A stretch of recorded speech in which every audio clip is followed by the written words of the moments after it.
So hello guys, welcome to today's video. So in this video, we are going to implement a DevOps project. So this is the project. Okay. First of all, let me show you that what are we actually building today. By DevOps, what I mean is we are going to deploy the application using AWS, okay, and a lot of other services also. So it is not a very basic video in which you just like create some basic EC2 machines and then just deploy them, but it is going to be more than that. In this video, we will like cover like how to build reusable pipelines. Okay, reusable pipelines means that once you spend a few hours building those pipelines, after that the work gets automated. Whatever the developers are pushing to the repo, it just gets deployed on its own. Kind of like if you have used Vercel for deployment, it just gets deployed immediately, right? But today it is going to be much more than that. We are going to handle all of that stuff like on our own manually, okay, at first. But after that, it will just get automated, right? So this is the application that we are going to deploy today, deploy and host completely. So this is basically the name of this application is, as it suggests, Vanderlust. So this project is not created by me. I took it from GitHub by some other person. So what it does is basically it's a travel blogging site. Okay, you can basically write some blogs in it. Okay, about travel and all. Okay, so that is what this website is about. Okay, this is the backend. Okay, I've exposed this because I just wanted to show to you that okay, the backend is also deployed on.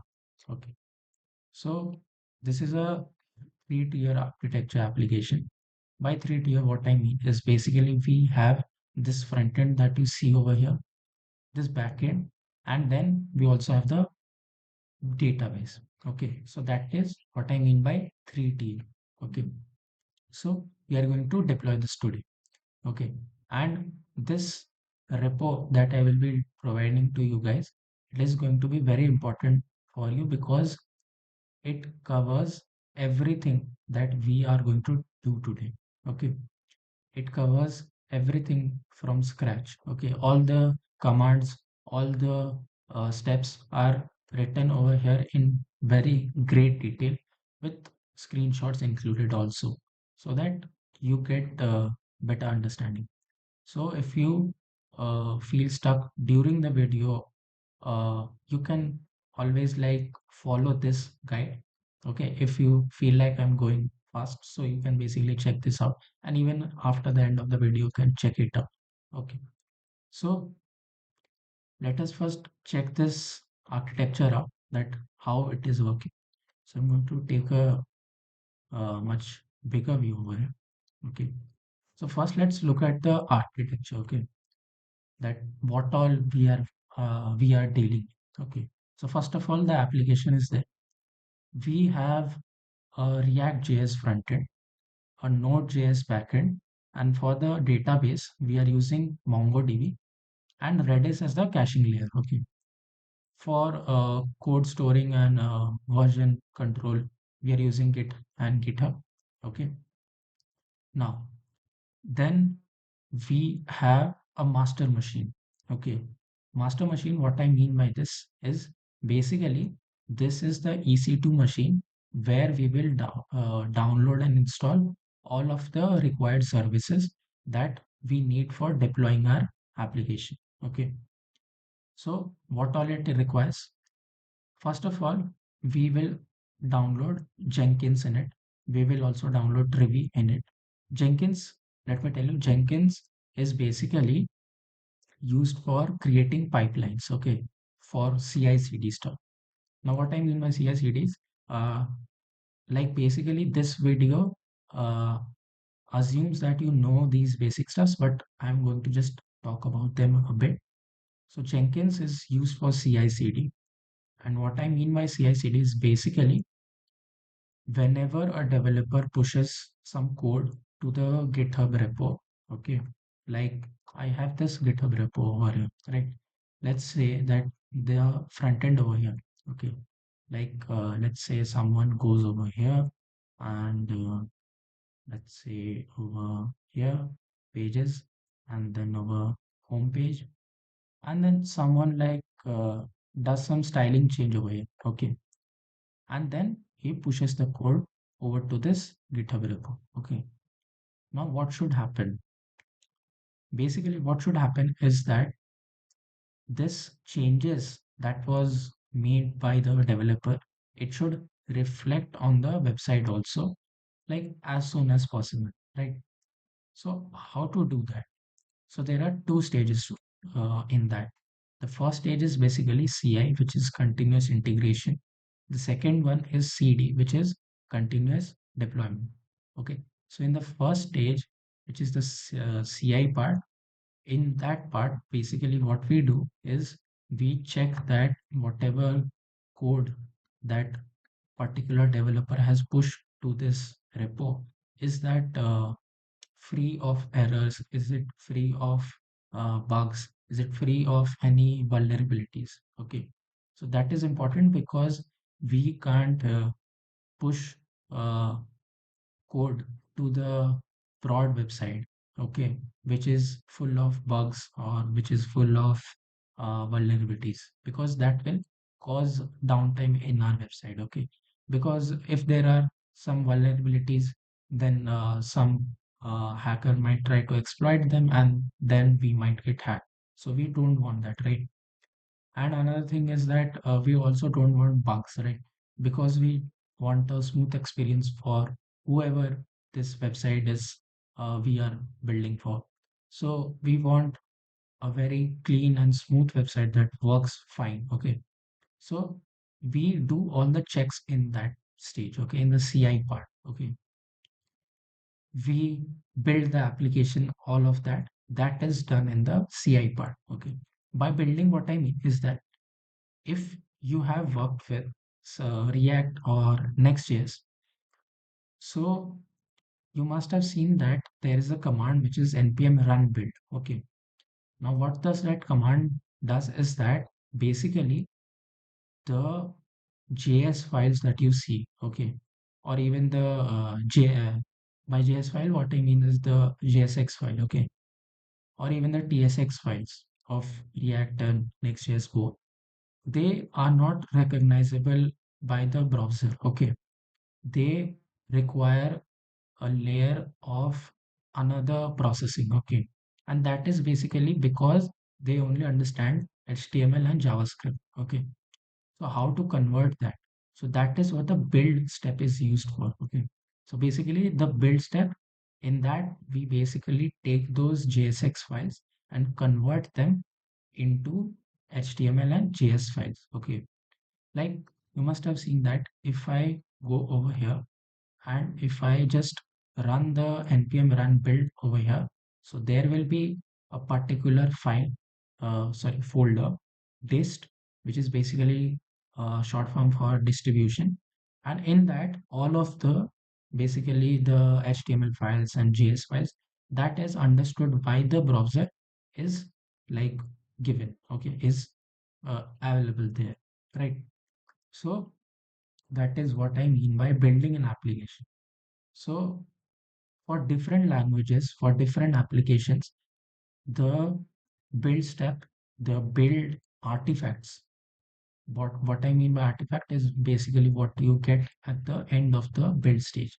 Okay. Basically, in our case of React and Next.js, we get the HTML file. So that is the build artifact.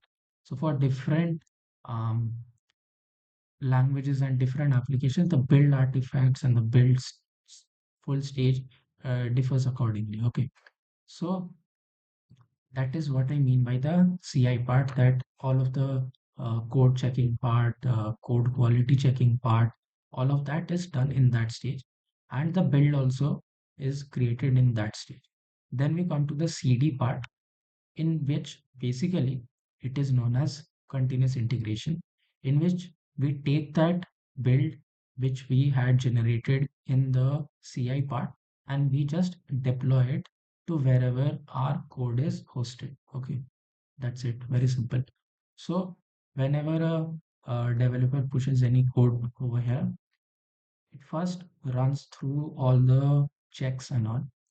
Then what happens is the build is generated, then it goes to the CD part, and in the CD part, what happens is we take that build and we distribute it to wherever, like what I mean by wherever is basically wherever our code is hosted. Okay, wherever the virtual machine lies. Okay, so we just deploy it to those particular virtual machines. Okay, so that's very simple overview of what is CI/CD. So basically, Jenkins help us to do that. Okay, over here, if you see, these are known as basically Jenkins jobs. So the first one I have is for CI, and the second one is for CD. So if I just go over here, and if I just go over here and see that there are a lot of steps in this particular CI step. Okay, uh, not step actually in this full stage. Okay, so if you see, first of all, we are validating the parameters, then doing a workspace cleanup, then a lot of steps are there. Okay, so we will get into all of this, that what is happening and all. Okay, if I go to the CD pipeline, there are a less number of steps over here. Okay, if I just show you the CI part once again, you see over here, there is a step known as push to Docker Hub, right? Now, basically, if you know what Docker Hub is or what Docker is, basically it is used for containerizing any application so that it works in any machine independent of that particular machine's architecture. Okay, not even architecture, like the whole machine also, like it runs independently. Okay, and Docker Hub is the place. It's like the GitHub for Docker images. So we are just what we are doing is we are first going through a series of checks, and then at the end of those checks, if those are successful, we just push to Docker Hub. Okay, so what are we doing is we are first creating that build and then pushing it to Docker Hub. Now if you see in the CD part, in the CD pipeline, what we are doing is that first of all we verify the Docker image, whatever Docker image that we have, and then there are a little more steps, but those are not relevant right now. I will explain it to you later down the line. Okay, so I think this is a nice uh, intro to what Jenkins does and how it's done. We will talk about that later down the line. Okay, now next, what I would like to talk about is about how it is built. Okay, so this is like the whole deployment stuff, like how it is deployed and hosted, right? Right. The whole process in complete details. Okay. So as I said, first the developer will push the code to GitHub. Then there's a CI job in Jenkins, which will pull that code from GitHub. Okay. Then, as I said, in CI, there are a lot of checks done. Okay. So the first check is done, which is a dependency check, which is done by OWASP. So what does a dependency check mean? It is basically used to check that if you see over here, the package.json file over here, there are a lot of dependencies over here, like, right, such as Axios, Lucid React, React, Zord, and a lot of dev dependencies also, right? So what dependency check means is that basically sometimes what happens is that what are these packages? What are these dependencies? It is just a bundle of code written by someone else, right? What is React? It is someone else wrote that code and then published it as a dependency. Okay, so you're just using that package. Okay, now there might be cases, there might be times that in that particular code base there are some vulnerabilities or some bugs, okay, which will cause bugs or vulnerabilities in your application also. Why? Because it is dependent on that particular package. So your application is also exposed to cyber threats and all. So what does this OWASP dependency check does is that it checks through all the dependencies present in your project, that whether they are safe, whether they contain any vulnerabilities or any bugs or not. And then it passes that particular check. Okay. Then we have another checkpoint, which is known as the SonarQube. So what does SonarQube do? Basically, SonarQube is used for code and quality gate analysis. Now, what this means is that whatever code that you are writing over here, right? Whatever code uh, right, that you are writing over here, it needs to maintain some kind of quality standards. Okay, like a very few quality standards are like that. You should not repeat any block of code more than like once, twice, thrice is fine. But if it's like being repeated for 10 times or 20 times, you should probably convert it into a function or something like that.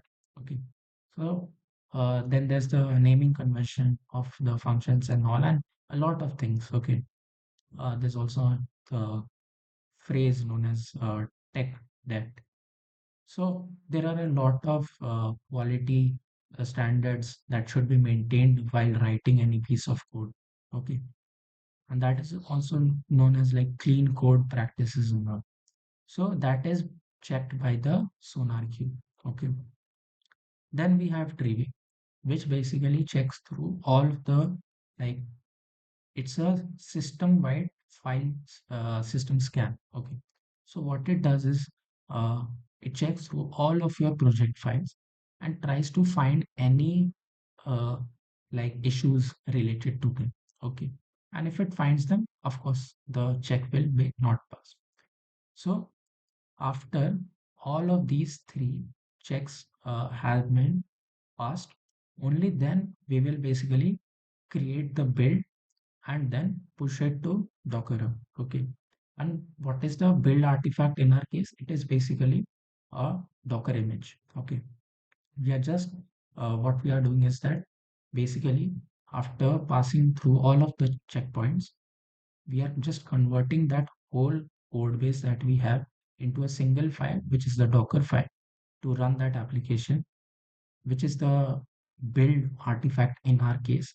And then we are just pushing it to Docker. And then the whole CI job is completed. Okay. Then what happens is we move on to the CD job. Okay. The CD job, what happens is that first of all, whenever, as soon as the CI job is completed, the CD job gets triggered. Okay. What that means is basically as soon as the image, the Docker image is being pushed to Docker Hub and that CI job is done, at that moment, at that very moment, the CD job will start automatically. You don't have to do that manually. Okay. Now, what happens in that job? Basically, first of all, what happens is that when you like push to Docker Hub, okay, let me show you over here. Like this is the Docker image of the backend of this application. Okay. Now, in GitHub, as you must have seen that there is a thing known as commits. So if you go over here, I just have one commit. But basically, what happens is that commits are basically they maintain the history of the versions of the code, right? So there has to be some way of doing that in Docker also. So that is what is known by versions or tags. Okay. So basically over here, you see the tags tab. Okay. Over here, you can see that there are four tags. Okay, v1, v2, v3, and v4. Okay, and this one was pushed just a few minutes ago. Okay, now why are there tags? As I said, there has to be some way of maintaining different versions. Like, what if you generated v4, okay, version 4 of the Docker image of the basically the application, but after a few days there are some errors in the particular image, okay, in the particular Docker image. So in that case, basically, meanwhile, like by the time that you are solving that particular issue, to ensure that the viewers on your website are not affected, what you can do is basically just shift to v3, because that was running fine for a couple of months, okay, until you shifted to v4, right? So that is very important to maintain uh, versions, because without that, there could be like downtime on your website. Okay, so what we are doing in this particular CD job is we are just updating the Docker tag in the website, sorry, in the Docker hub. Okay, so how we are doing that is basically what we are doing over here in the CI job at the end is basically we are building the Docker image and pushing it to Docker hub, right? So what will happen is that the new Docker image tag will be created. Like, let's say in our case v4.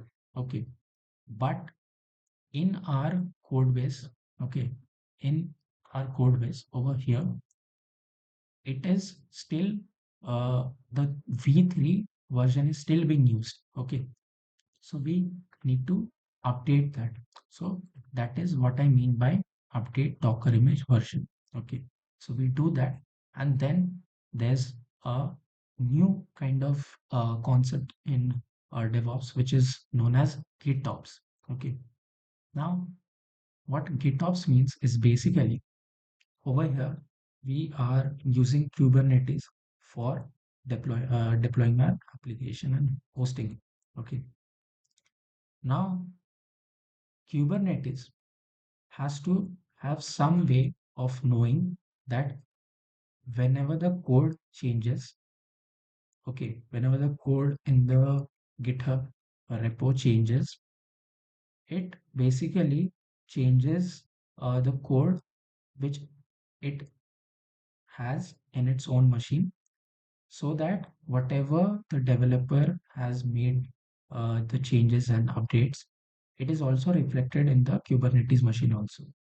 So how to do that? So there has to be some kind of way, like whenever there is a push to the GitHub, whenever there's a new Docker image tag available, automatically the Kubernetes cluster, basically it runs the new image tag instead of the older one. So how to do that? So that is what I mean by GitOps. Okay, so there are GitOps is basically the middleman who handles this. Okay, so basically for GitOps we use ArgoCD. Okay, so what ArgoCD does is basically it is a middleman uh, sitting between the GitHub repo that we have and the Kubernetes cluster that we have. So what happens is basically whenever there is a change, ArgoCD just pulls that change to itself. Okay. How it does that is basically it just constantly polls the GitHub repo. What I mean by polling is basically it just constantly uh, for every interval of time, it just asks that is there any new changes? Is there any new changes? And whenever it gets the answer as yes from the GitHub repo, it just pulls the new changes to itself. And then what happens is that it just push that particular changes to the Kubernetes cluster. Okay. So that is what is happening over here. Okay. Then we have the monitoring layer. Okay. Which is the what we are using is basically Grafana and Prometheus. Okay. So why do we need monitoring?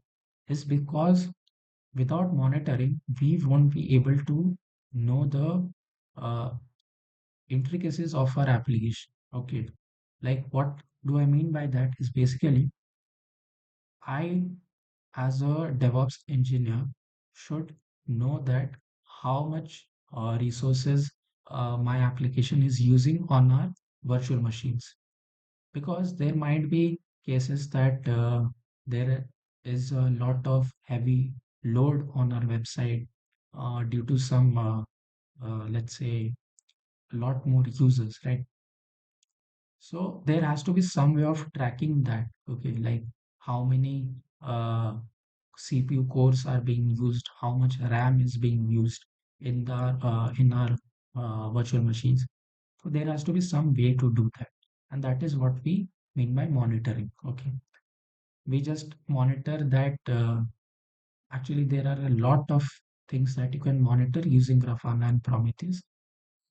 Like you can monitor how much time it takes for one request to reach your virtual machine and vice versa, and also like basically the average response time, uh, like the CPU usage, RAM usage, network bandwidth usage, a lot of when say a lot of properties about the machine you can get idea of, okay, using these monitoring tools which are Grafana and Prometheus.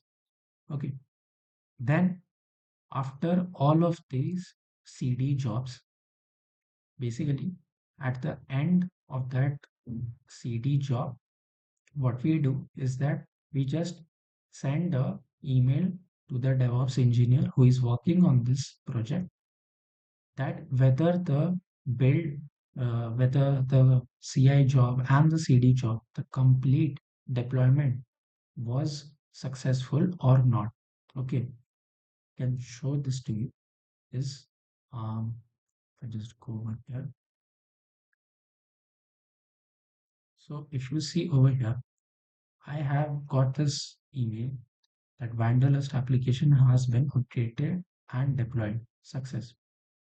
And it is also giving me a few like metadata about the project, and also the build log, that whatever steps it was running in the virtual machine, a complete uh, comprehensive guide of that. Okay, so if it's failing, then it will share that to me also, that why it is failing. And okay, and I can just basically go through the logs and see that why it was failing. Okay, so that is what I mean by this particular last step. Okay, like this is important because you need to keep a check on the application that whether it has been deployed or not. Okay, so another thing, a little note, is basically this monitoring step that you see over here. It is not included in the CD job because the monitoring step does not require you to change anything. It is just a one-time step. Okay, you just set up the monitoring during the machine setup, and that's it. You don't need to change it anymore. Okay, I just kept it over here just to like explain to you that particular step, but it is actually not a step in the CD job. Okay, so now I hope that you understand this whole uh, this whole CI job and CD job, and how Jenkins is uh, like behind the scenes of all of this stuff. Okay, so we are going to build this today. Okay, and I'm going to show you just little more features of the project. Okay, so this is I can show you over here also. So this is basically the machine you see over here. Okay, this is the machine which is the master machine. Okay, in this, as I had mentioned over here, that we have the Jenkins and OWASP and whatever dependencies that we require, like SonarQube, Trivy, Docker. Okay. ArgoCD is not in this particular machine. Okay. It is in the Kubernetes cluster machine. Okay. So the Kubernetes cluster machines are these two. Okay. So we have two nodes of the Kubernetes cluster. Okay. So if you go over here, so this is it. So if you just view this address, it is matching this one. Okay. Because this is where the application is hosted. So we have these three instances. And uh, how was this particular cluster created? We used Elastic Kubernetes Service, EKS, from AWS. Okay. And as you can see over here, if you go over to the resources uh, compute tab, actually, you see that we have a node group over here.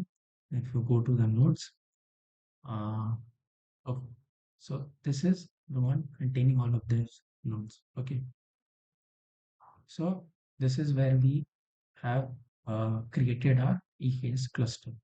Okay, now if I show you the next step over here, okay, okay, we have went through Jenkins. Okay, OWASP we will go through when we are actually building it.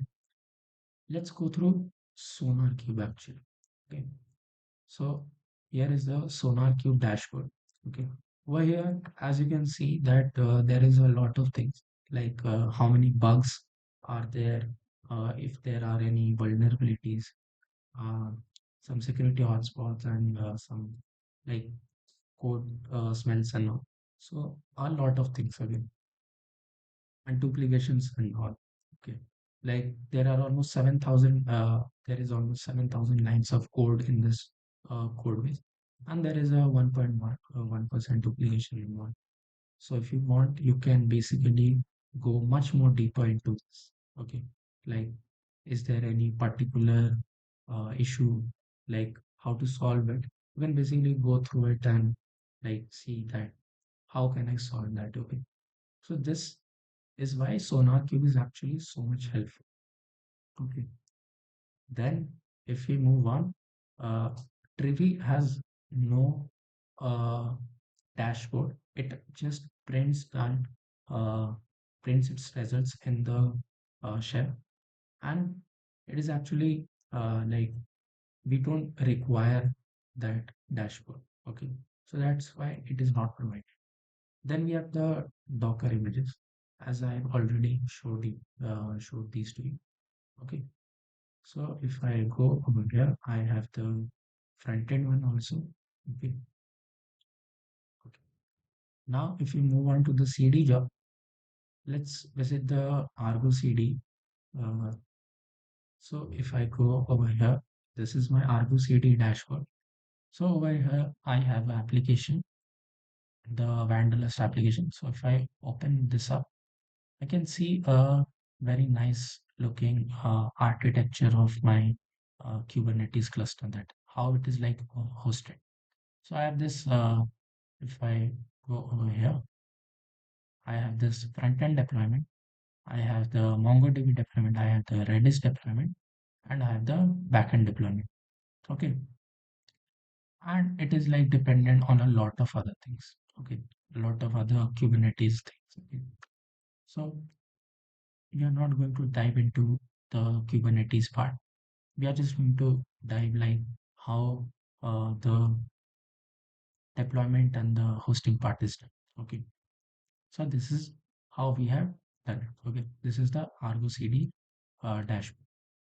Now, if we go to the Grafana dashboard, okay, so if you go to the dashboards tab, you can see that there is actually a lot of you can say parameters and properties to look for. So if you go over here, you can see that what is the number of requests that is coming into our machine. Okay, the highest it was 622. Then the requests, it is by another means. Okay, then requests by zone. So this is fully for the requests part. Then we have the responses part. Okay. Then we have the cache and a lot of other things. Okay. So if you go over here, you can even create your very own monitoring parameters. Okay. You can create your own ways of visualizing the data. Okay. You can have some alerting systems and all, like if the CPU usage is, let's say, greater than 70%, then send a message to the DevOps engineer. Okay, so that can be done through this Grafana dashboard. Okay, so now I hope that you have a good basic understanding of what this project is all about. So now we will now move on to the actual implementation of this. So for that, I already have this uh, running. So I'm just going to take a minute and delete all of these resources so that we can start fresh from scratch. Okay. So now I have successfully deleted and terminated all the machines running the uh, clusters and main machine. So we will now start from scratch over here. Okay, so I'm going to close all of this. And what I want you to do is basically you will find this particular repo that I'm providing you. So just go and clone it. Okay. And there might be like small changes that I want you to make. So instead of cloning it, what you can do is you can create a fork of that. Okay. So this is the readme of this particular repo contains all of the steps. Okay, so we are going to follow that. Okay, so first of all, what we are going to do is, as I had already mentioned, that we need to create this master machine that has Jenkins, Trivy, OWASP, Sonar, Docker, all of that. So how to do that? So first of all, we will go to AWS. So if you are visiting AWS for the first time, so you might not be seeing this recently visited a lot of things. So just search over here EC2 and then just visit that. Okay. Then click over here, launch instance, and just put some name over here. Okay. Like I'm going to put the name as master machine. Okay. Then what I want you to do is select Ubuntu over here as the OS for this particular VM. Okay. Then don't change the version. Then you need to change the instance type. Okay. If you are a free tier eligible account, if you have that particular account, you won't be able to access a lot of them. Okay. So whatever we have in our options, I want you to use this one. Okay. M7i Flex Large, which basically has two CPUs and 8 GB of memory. Now, why do we need 8 GB of memory? Is basically Sonar is very RAM intensive. So for running Sonar uh, Cube, you need at least around 4 to 5 GB of RAM. So 2 GB for sure will not be enough, but 4 GB, in that case, the application will run very slow. Okay, it will not actually affect the application, it will affect the CI/CD pipeline because the application is not going to be running in that particular master machine. Okay, it will be running somewhere else. Okay, then you need to create a key pair login. So I already have one, but I'm just going to create a new one. So I'm naming it master machine key. Keep it as it is, and then just create the key, and a .pem file will be downloaded for you. Okay, then go to the network settings, then leave it as it is. Okay, we don't require all of that, or just for future reference, just allow these two, HTTPS and HTTP. Then go to the configure storage tab, and instead of just having 8 GB, we want a little bit more space. So make it 30 GB and then nothing else. Okay. So just make sure that you are following all of these steps as it is. Then click on launch instance. And then within a few minutes, it will be ready. If you go to the instances tab, you will see that it is running. Okay.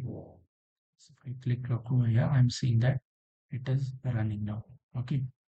Now what we need to do is we need to SSH into this machine and then download all of the dependencies. Okay. So how to do that is basically wherever your PEM file is located, go to that folder and then just I'm showing this particular step for Windows users, but for Mac OS and Linux, what you need to do is you just need to run a very simple command, which is chmod 700 and then whatever the name of your PEM file is. Okay, that's it. For Windows user, what you need to do is right click, then go to properties, then go to the security tab, then click on advanced, then click on disable inheritance, click on remove all inherited, and then click on apply, click on yes, okay, then click on this edit button, then click on add, and then just go to your terminal and see whatever your username is. Then just type it over here, click on OK, click on apply, on OK, and OK. Okay. Now our .pem file is ready for SSH. Okay. So now what we need to do is just open this particular folder in the terminal. Okay. Then, okay. So you see that you have it over here on. Okay. So what is the name? Master. Yeah. So I have it over here. Okay. So now what you need to do is basically type this command, which is ssh -i.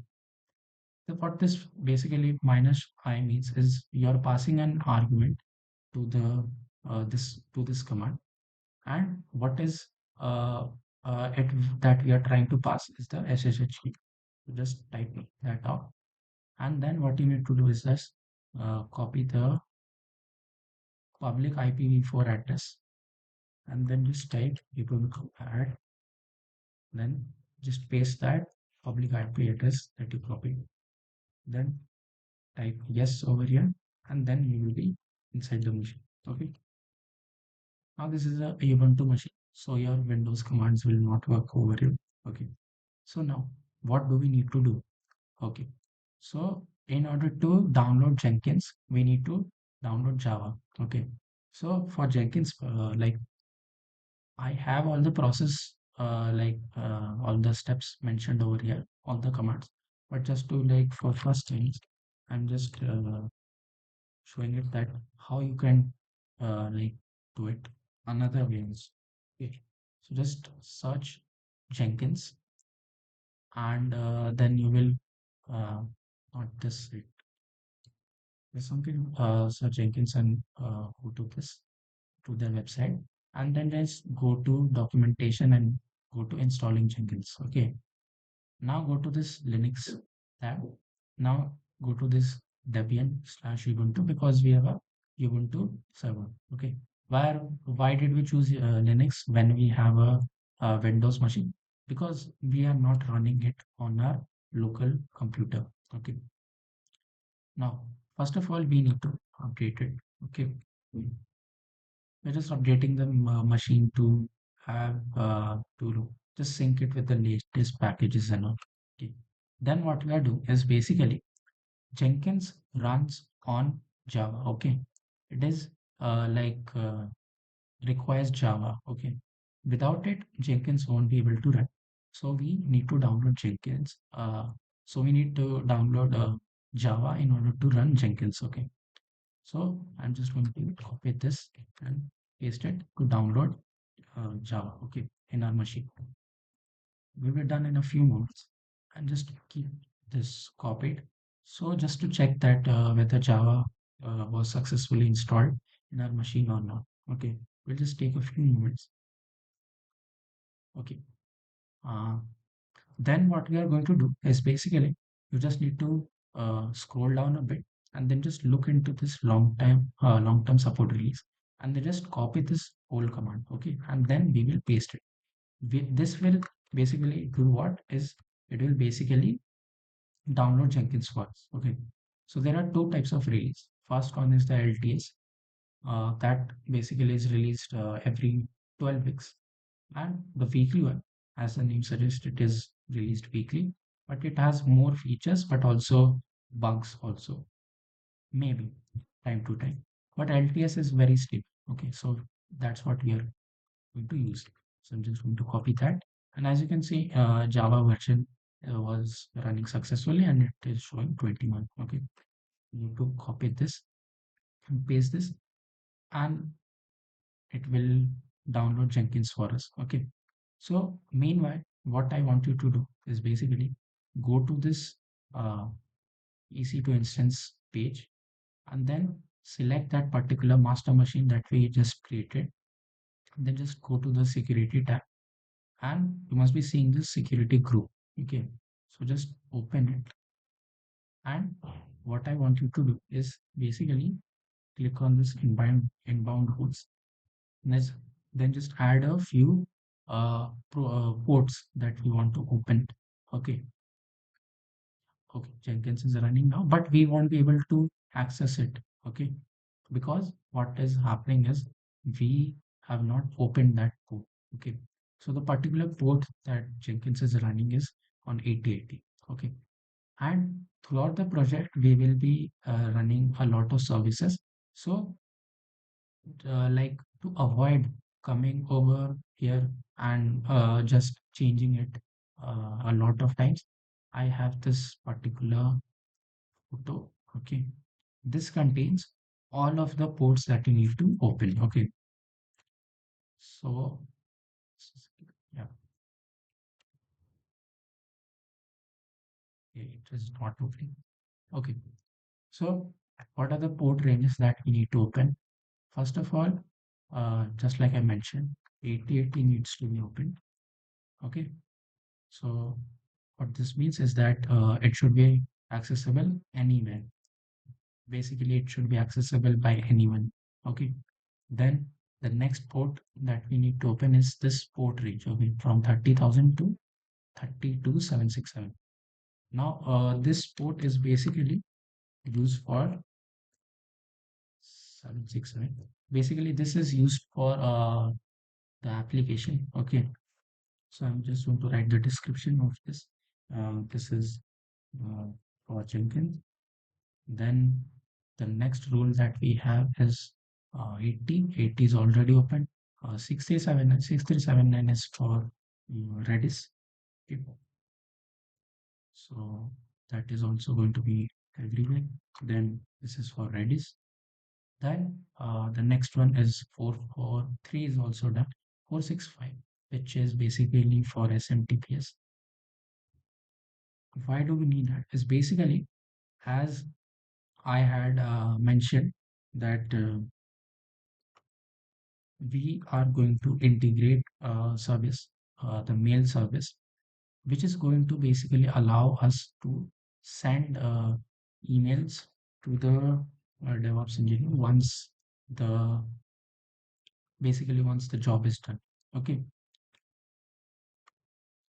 Now, why do we need to do that? Is basically, uh, as I said, that my part is already done, but that is why we are opening this 465 port because through that port is the mail server implemented. Okay. Then we have 22. Okay. That is for SMTP. Okay. Um, this is also required. Not that we are going to use it. 465 will be mostly used. Then we have port 25. Okay, sorry. Port 22 was already open. It was for SSH. Uh, 25 we need to open. because it is what simply. Okay. Now we have 6443. Okay. That is for that is also for the application also. You will see it down the line. Okay. Just type it. So just check it once that you have entered these properly and selected anywhere IPv4 for all of those, and then just click on save. Okay. Now just close that tab. And now what I want to do is basically um, we just need to run a few more commands. Okay, we have done that. Okay, we need to first, Jenkins is like installed right now. It is not running, so we need to run it. Okay, so we just did what? We just enabled the service. We have not started it yet. Now we have started it, and just to like check whether it is working or not. Okay, as you can see, it is active, running.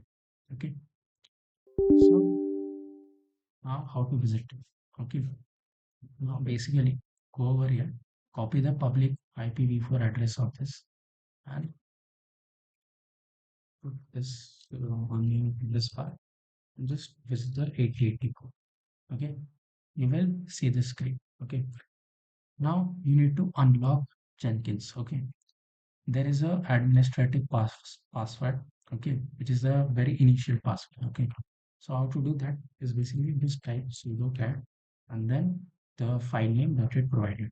Okay, why sudo for this? Because this is basically requires uh, system level permission. Then just enter it and continue.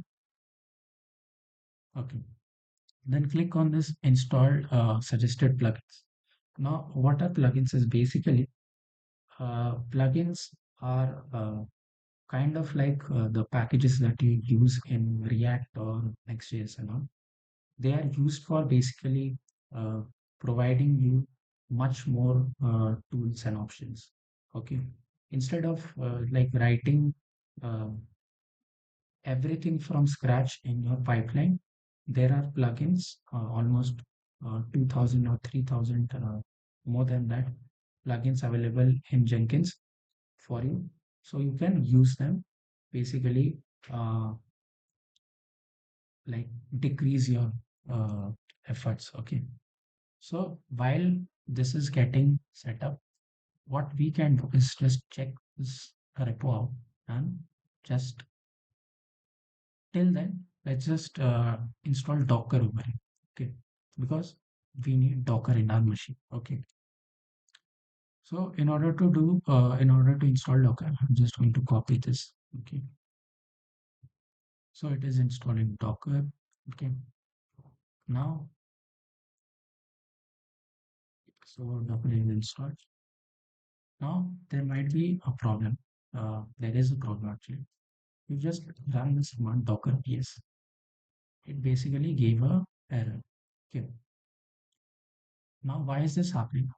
And how to solve this is one way is to basically if you type sudo docker ps, it runs. Okay. But without the admin access, Docker is not running. So we need to fix that. So what we are doing is basically we are basically creating a user group for Docker, and then basically we are adding it, uh, adding the current user, which is Ubuntu, to that group. Okay. Now, if you run this once again, it is working. Okay.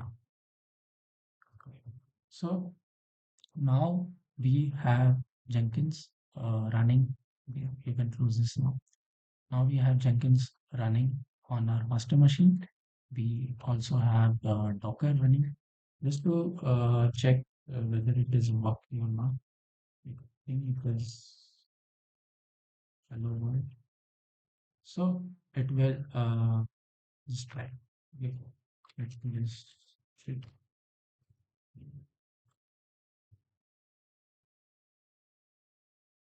Yeah, I have a connection.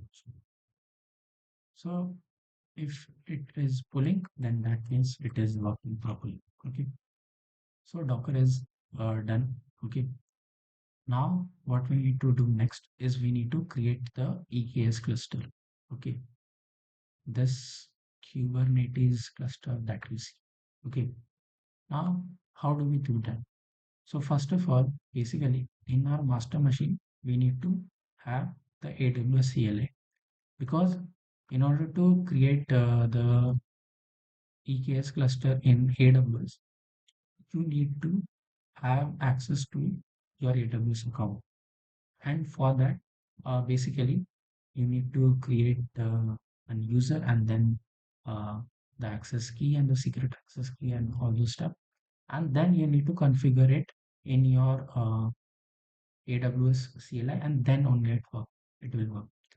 You can also create it uh, like this also, manually also. But I would prefer you to do it through command because it is much more it's a preferred. Okay. So what you need to do is first of all just run this. Okay. And then just paste this and run this. Okay. So it is going to download AWS CLI.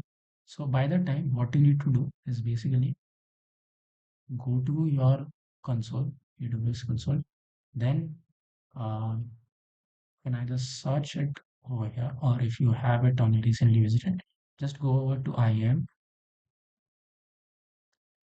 then just go over to users, then create a new user.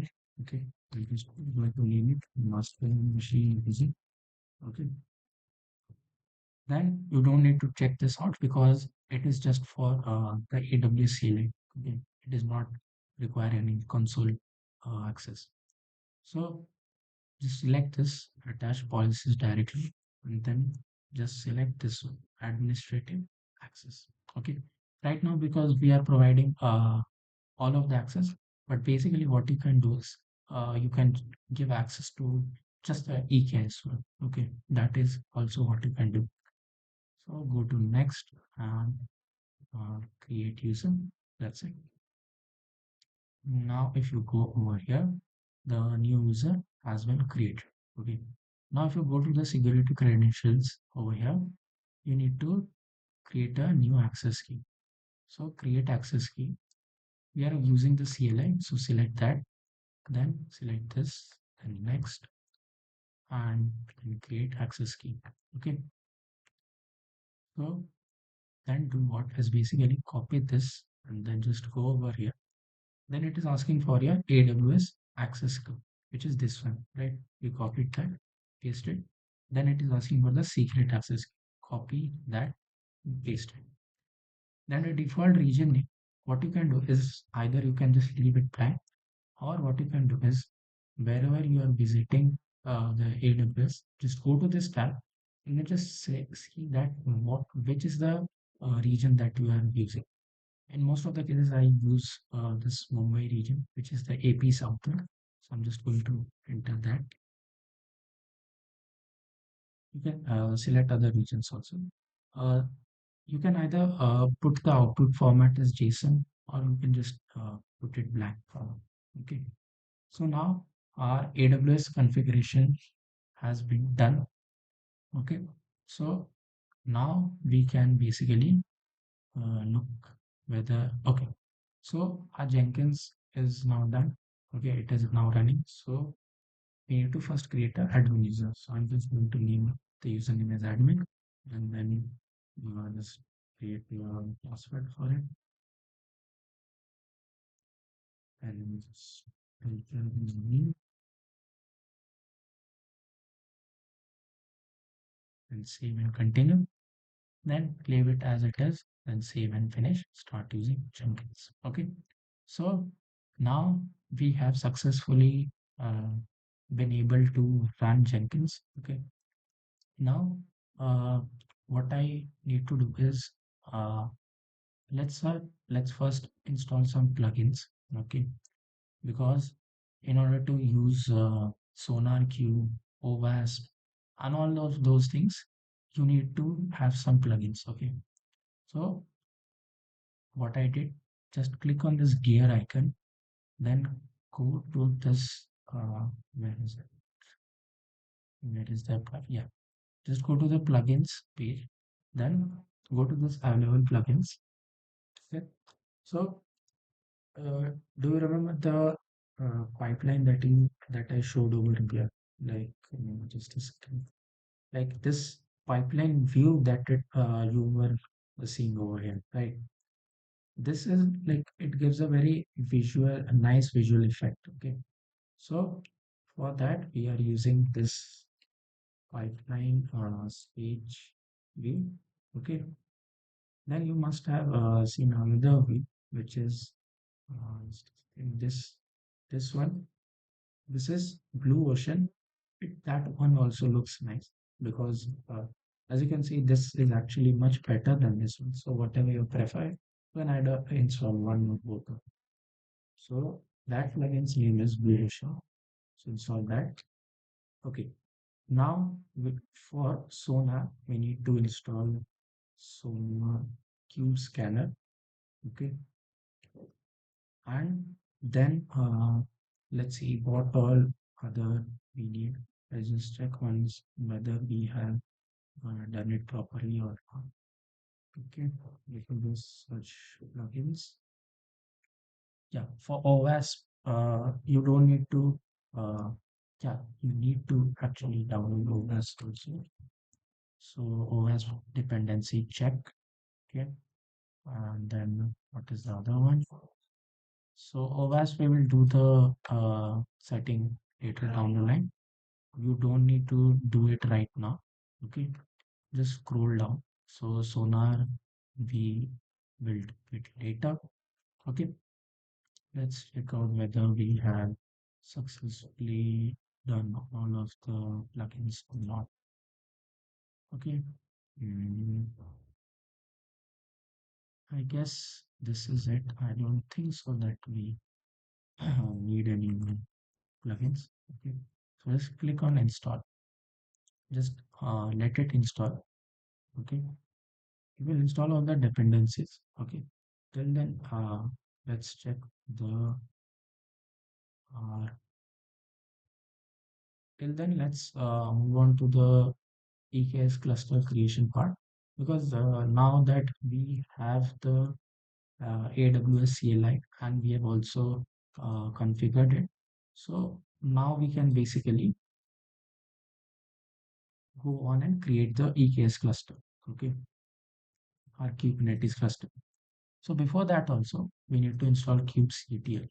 Okay, of course, kubectl is required because it is used for as the API connect to the API server and talk with it. Okay, so that's why kubectl is required, and we also require EKS-ctl.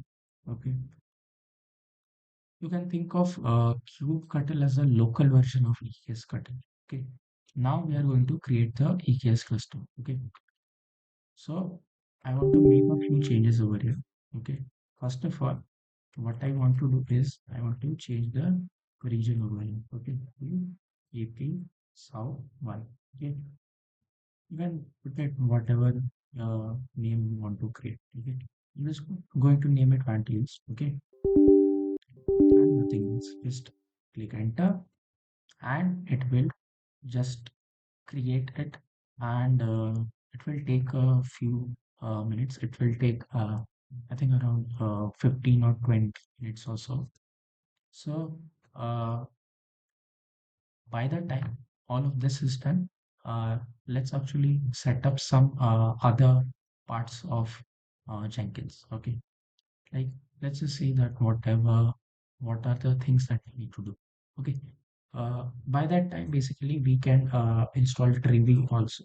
Okay, so just keep this copied, and then what to do is basically just open a new tab, go to the tab you have that file, and then just type research minus I, then the temp key or the temp file, and then just go over here and read this. So basically, this is like opening another terminal tab of the V. Okay. So that's what we are doing. Okay. Then click on this restart because we need to do a restart of the Jenkins, because without it, the new plugins will not be uh, shown. Actually, it will not work. Okay. Then just copy this, paste it. So this will download and install Trivy into our VM. Okay.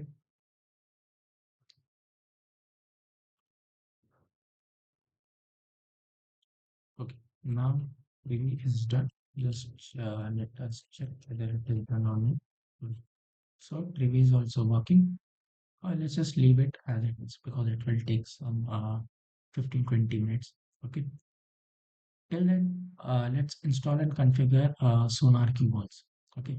Just copy this command. Okay. And then just paste it. Okay. Now what we are doing this is basically we are just running the SonarQube server. Okay. And this is the actual name of the image. Okay. And this is just what it will appear locally when you run Docker place. Okay. And this is a port mapping. Okay. So basically it will run on port 9000. Just enter. It will pull the SonarQube Docker image and then it will run it. Okay. So it will take just a few moments. Okay. Let's see what all steps we can cover till that is done. Okay. Okay.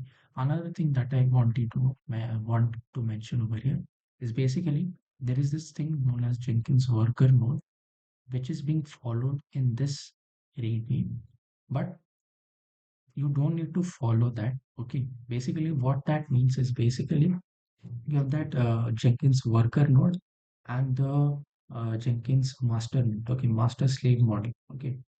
The master machine that we have created, we will create another machine which is known as the worker machine.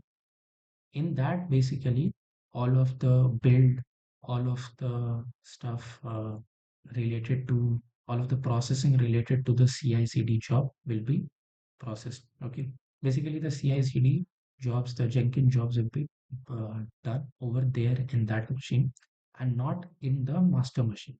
Okay, but we are not using that particular model. We are doing everything in the master machine because this is not a very big project and this does not require that much of resources. And anyways, there will be a lot of resources available for you to run this. So that's why we are doing that. So just run Docker PS first to see that SonarQube is running or not. Okay. Then what you need to do is just copy the master machine's IPv4 address. Okay. And then just visit it just like we were visiting Jenkins. This time it is on port 9000. Okay. Then in order to log into Sonar, it is admin with the password and username. Okay. Then just create a new password. Okay. And just update. Okay. Now just leave it as it is. Okay. Because we will do the configuration. We will integrate SonarQube with Jenkins in just a few more moments. Okay.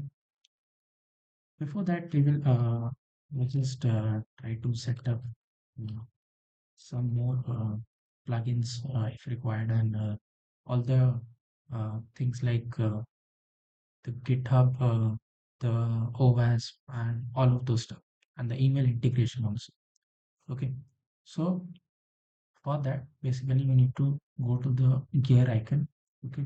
So basically, we are like setting up the plugins that we just installed. Okay.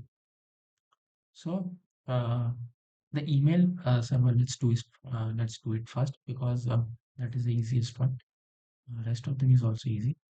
But for that, basically, what you need to do is basically just go to Gmail. Okay.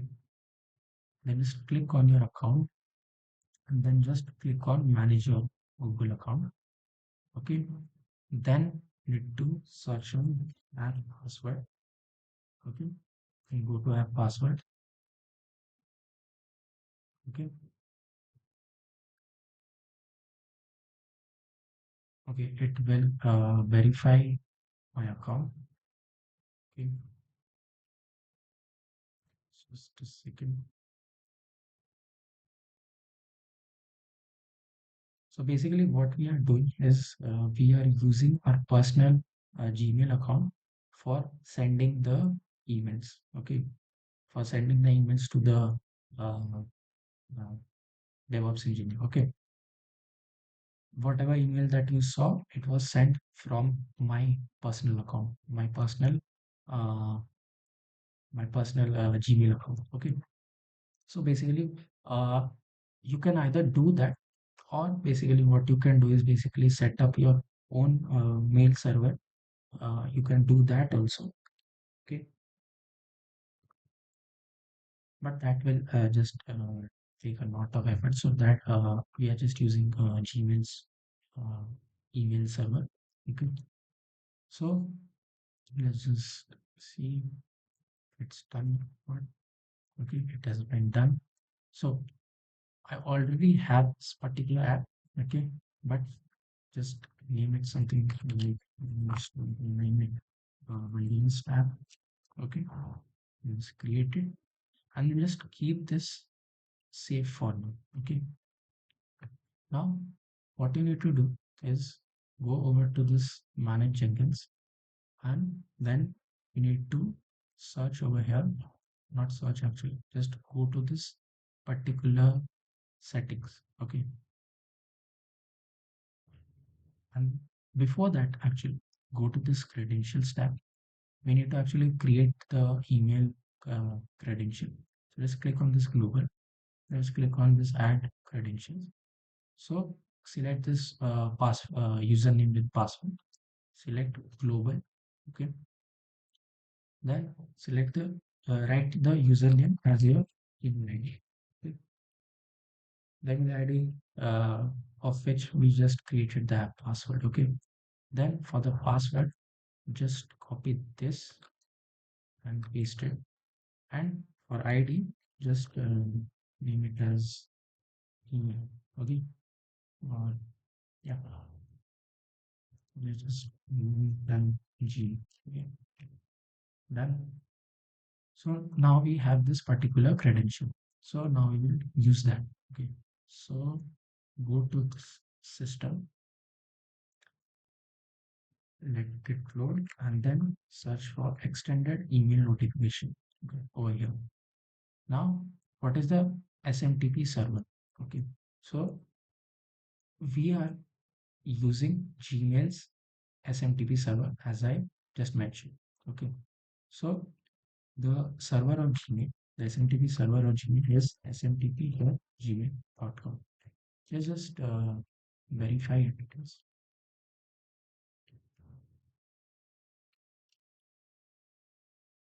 yeah, so that's correct. Okay. Then change this port to 465. Then go to the advanced tab. Then on the credentials one, select this one that you had created. Select on use SSL and just click on save. Okay. Now we need to also check that whether the email service is working or not. Okay. So in order to do that, we can just send a test mail. So in order to do that, just go to wherever you were. Okay. And then just click on test email.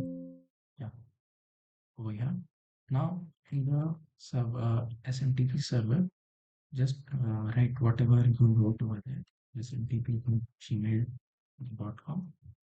Then click on advanced, select SMTP authentication, uh, then click on use SSL. Okay, in this basically enter your email because this is not going to use the credential now. You need to enter it manually. Okay, then for the SMTP port 465, leave this blank and then just send a test email. Okay, you just sending it to my own email account. Okay. Then just test configuration. Let's see. Okay. So username and password not accepted. So basically, let's check it once more whether we entered it correctly or not. Okay. So we have entered this correctly actually.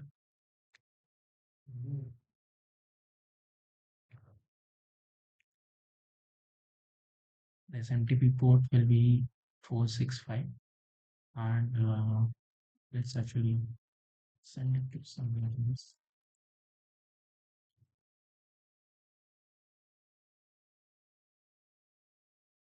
And just click on test configuration.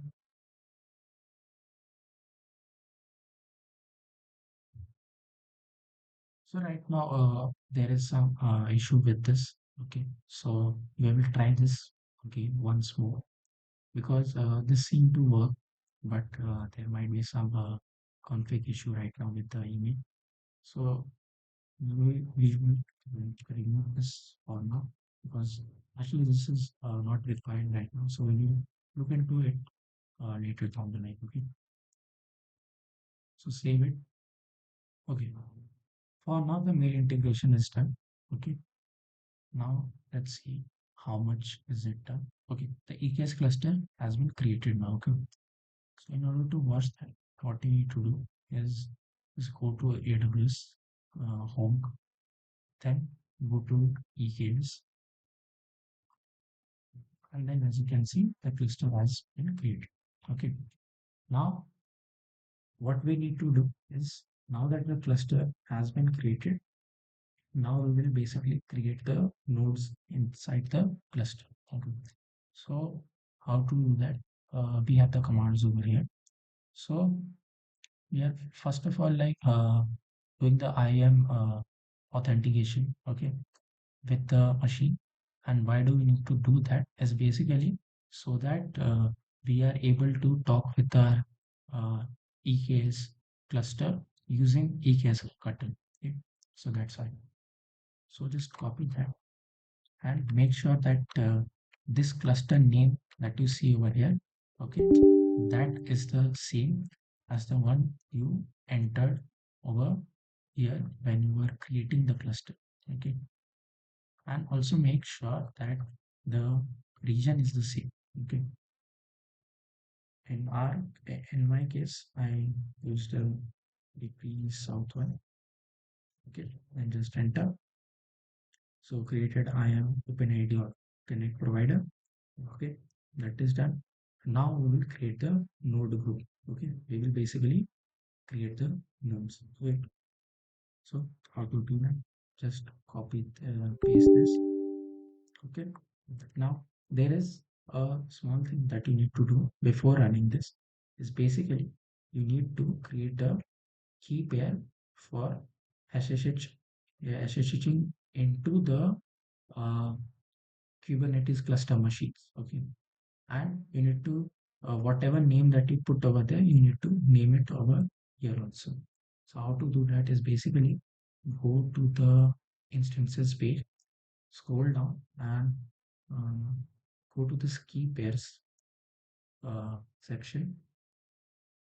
Then over here I already have this EPS node root key, but how to create it is just um,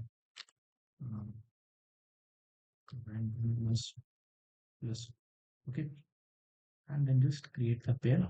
Okay, I'm just going to select this magic.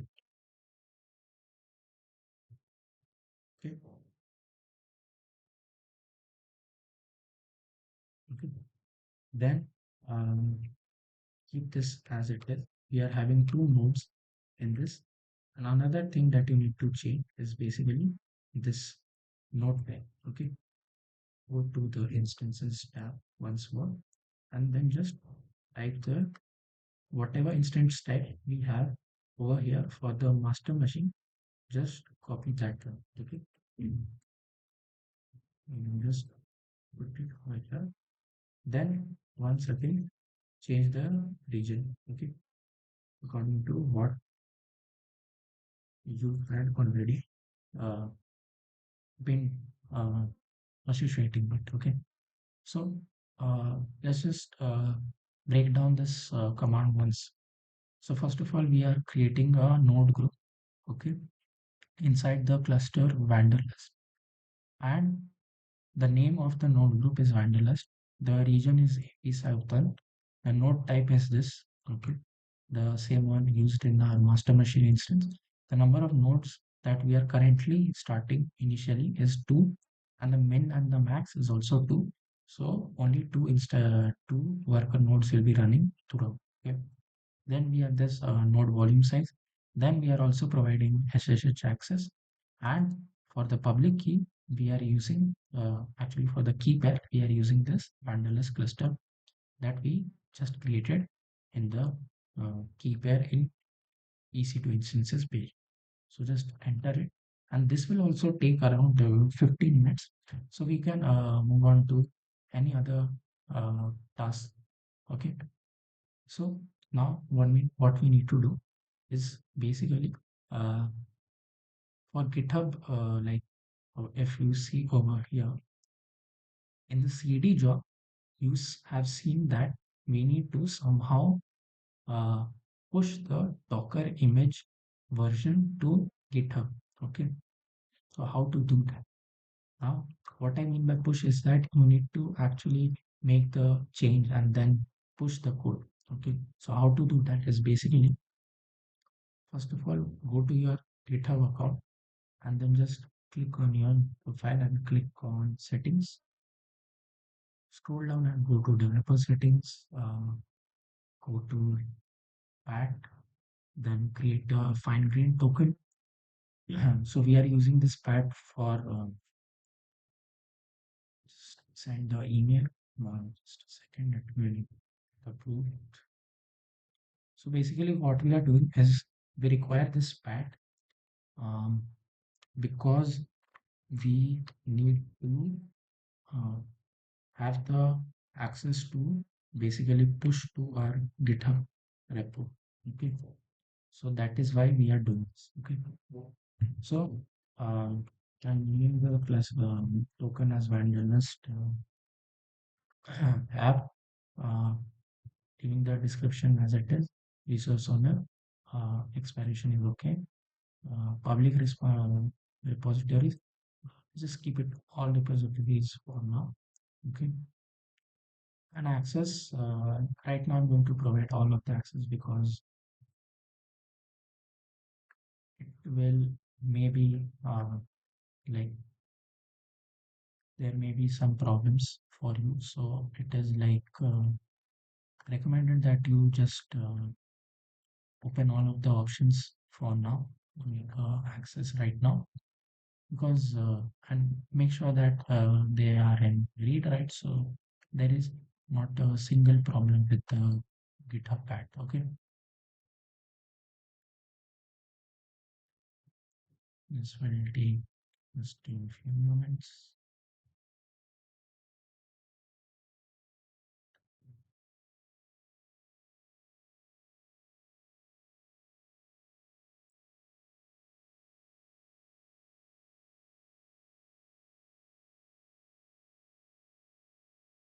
Okay, so now that we have done that, just generate the token.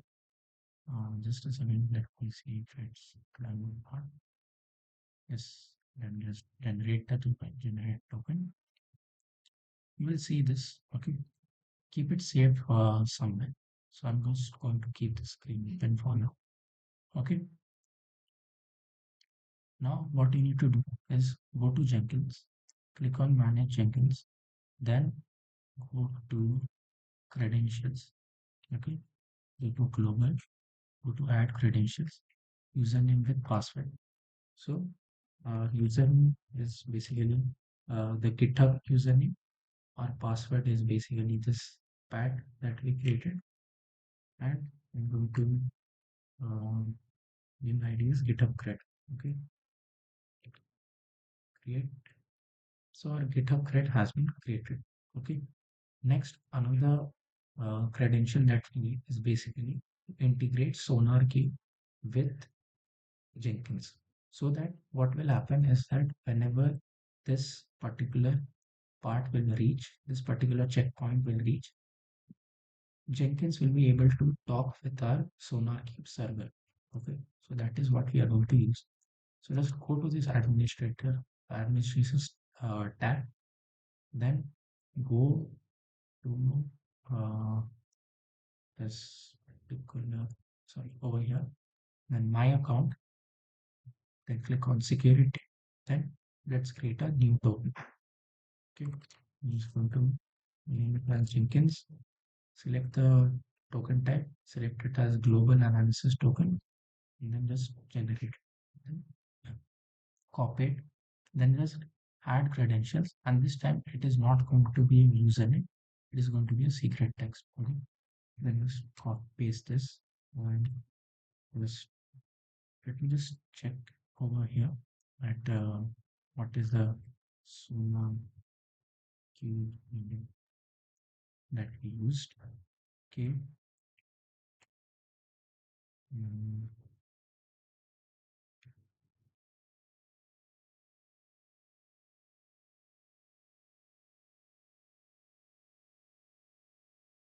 okay, so now that we have done that, we can just save it as uh, sonar only and just create it. I did that because you need to make sure that whatever your credential that you are providing here, it matches this over here. Okay, the environmental variables that we are mentioning over here, because it is important, because otherwise uh, your pipeline will fail due to unnecessary reasons. Okay, another step that we need to do is uh, go to administration and then just click on this webhooks and then just create a web. Now, why do we need to create a webhook? Is because that particular webhook will be used by Jenkins, so that it basically creates a trigger for the SonarQube to start its analysis. So that's why we need it. So once again, we are going to name it Jenkins webhook. The URL is going to be this Jenkins URL, and there's no secret over here. Just create it. Okay, so it is done. Okay, now you can just go to projects and just leave it. Now, whenever the pipeline will run, the all of the things that you saw over here, it will be shown in your SonarQube dashboard after a while when we will run the pipeline. Okay, we don't need to do anything with SonarQube right now. Okay, then another thing that we want to do is basically do the OWASP dependency check. Okay, as you can see over here.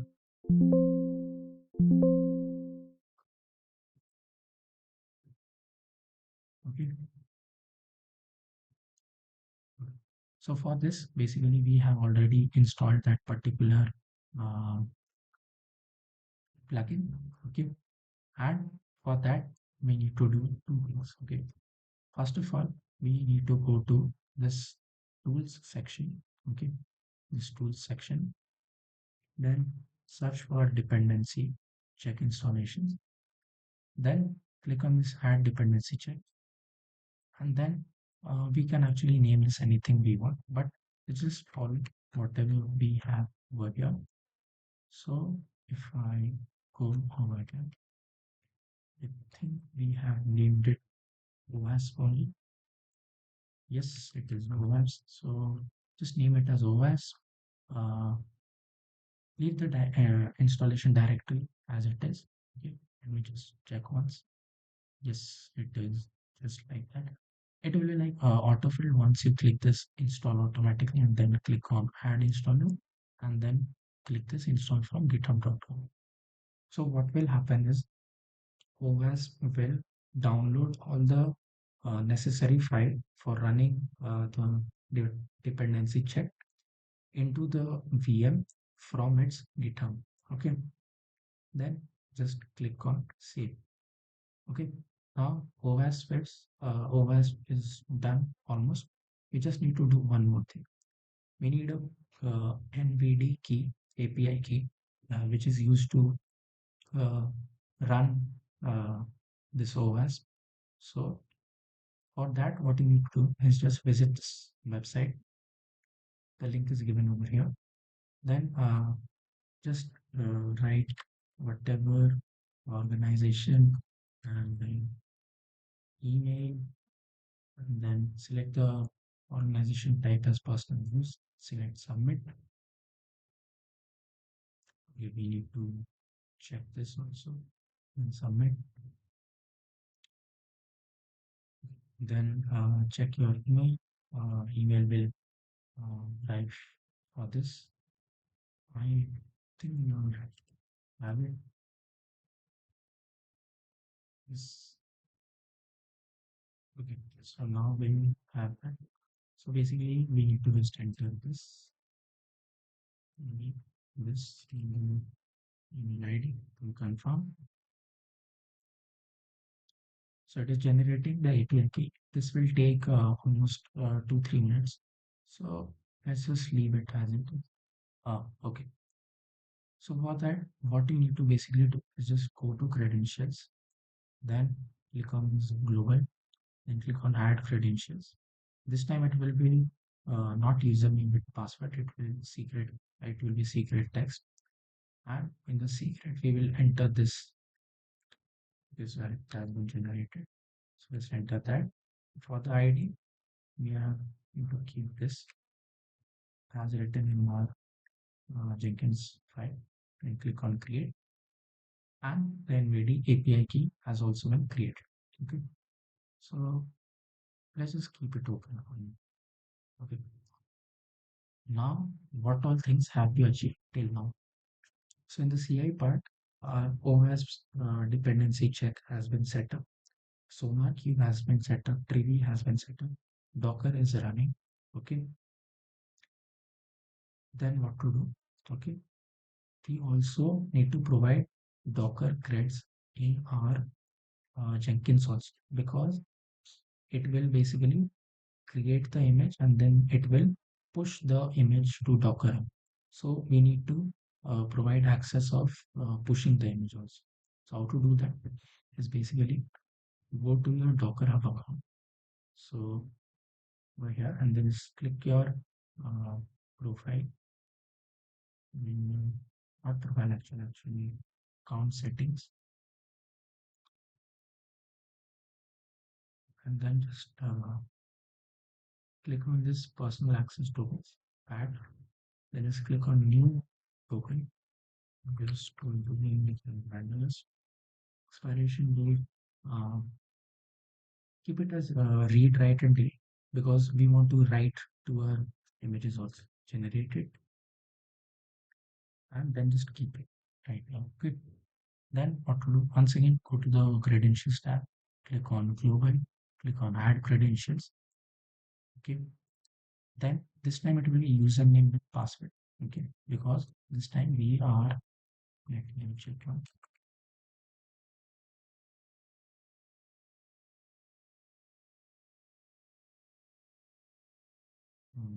This time we are pushing the image. Okay. Yes. Okay. Username variable docker user. So we will be taking that. Okay. So just go over there, put the, we are going to name it the ID as what we mentioned over there. And for the username, we are going to enter what is Docker username. The password, we are going to enter the path that we just created. Enter, create. Okay. Now Docker is also set up in Jenkins. Okay. And we missed one plugin also of Docker because um, we need that for pushing the image. So just click on available and we must select Docker and then just click this and just install it. It will take some time. Okay. By the time this node could have been created. Okay. Just need to SSH once again. Okay. Okay. Now if you see we do kubectl get node. Now we see that two of the nodes are running. Okay. Now if you see, I'm just going to shorten this. And now if you reload this, we'll see two more instances running. Okay. This Wanderlust node and another Wanderlust node. Okay. So now our cluster is running. So now we will basically okay, this is done. Just restart Jenkins once so that the Docker plugin is also loaded. Okay. Now let's check our progress once. So basically till now the CI part, the tools required for the CI part is almost done. We have completed the installation of OWASP, SonarQube, Trivy, Docker. We have also set up the required credentials. And for the CD part, we need to do a bit more. Uh, so now we will actually move on to downloading ArgoCD and then setting it up and uh, then setting up the monitoring also, and the notification email part is already done. We'll check it once, one more when we are actually sending it. So now that is done. Now we will actually move on to creating the uh, ArgoCD dashboard. Okay, so now we are actually going to deploy to our Kubernetes cluster that we had earlier created. Okay, so uh, as far as in the CD job, we have to first do the Argo CD part because our Kubernetes cluster is already deployed, but the code is not uh, like deployed there yet. So we will use Argo CD for it. Okay, but before we go to the part where we set up the Argo CD, we first need to attach a IAM role to our this particular master machine. Okay. Now, why do we need to do that? Is basically um, that particular master machine will require AWS resources in order to run a few things. Okay. Like the thing that we want to run is basically if you go over here and you see this particular folder, which is automations. In this, there are particularly two files, okay, which is both of them are shell files. If you open one of them, both are almost the same, and they are basically update backend and update frontend. So basically, you see that there is a particular instance ID mentioned over here, and then basically what it does is it uses the AWS CLI to get the IP address of that particular instance, and then what it does is it replaces the older IP address in this backend .env.docker, which is supplied to the Docker image. If you go over here, you will see it that we have this. So this front end URL that you see over here, it is being replaced like with a new IP address. Okay. So whenever a new pipeline, new pipeline, by new pipeline, what I mean, the same pipeline, but whenever whenever the pipeline runs, basically this whole script also runs. Okay. If you see over here, there is that we run this particular pipeline. Okay. Now, why is that? It's very simple that if you see over here, exporting environmental variables backend env setup, right?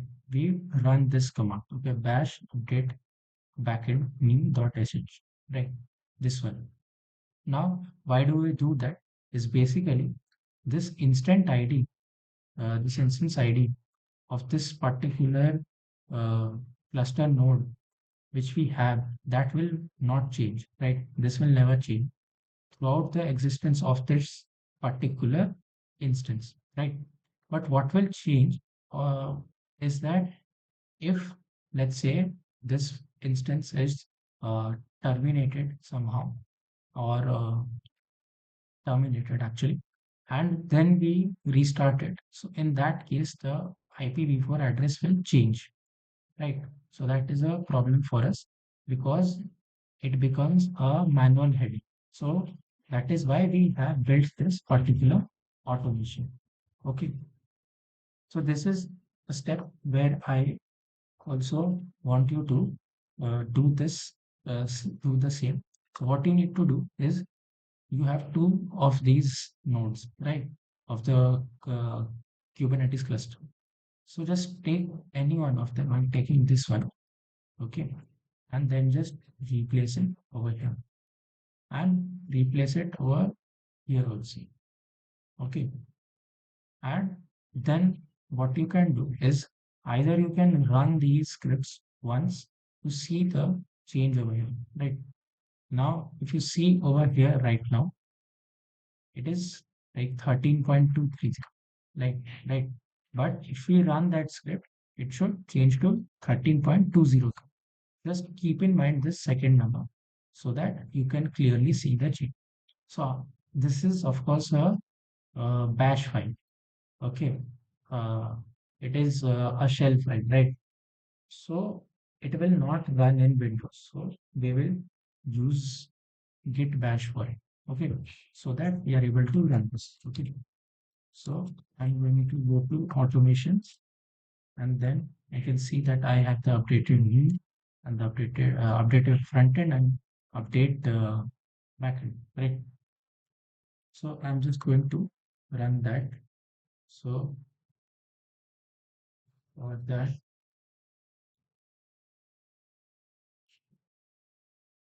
update things.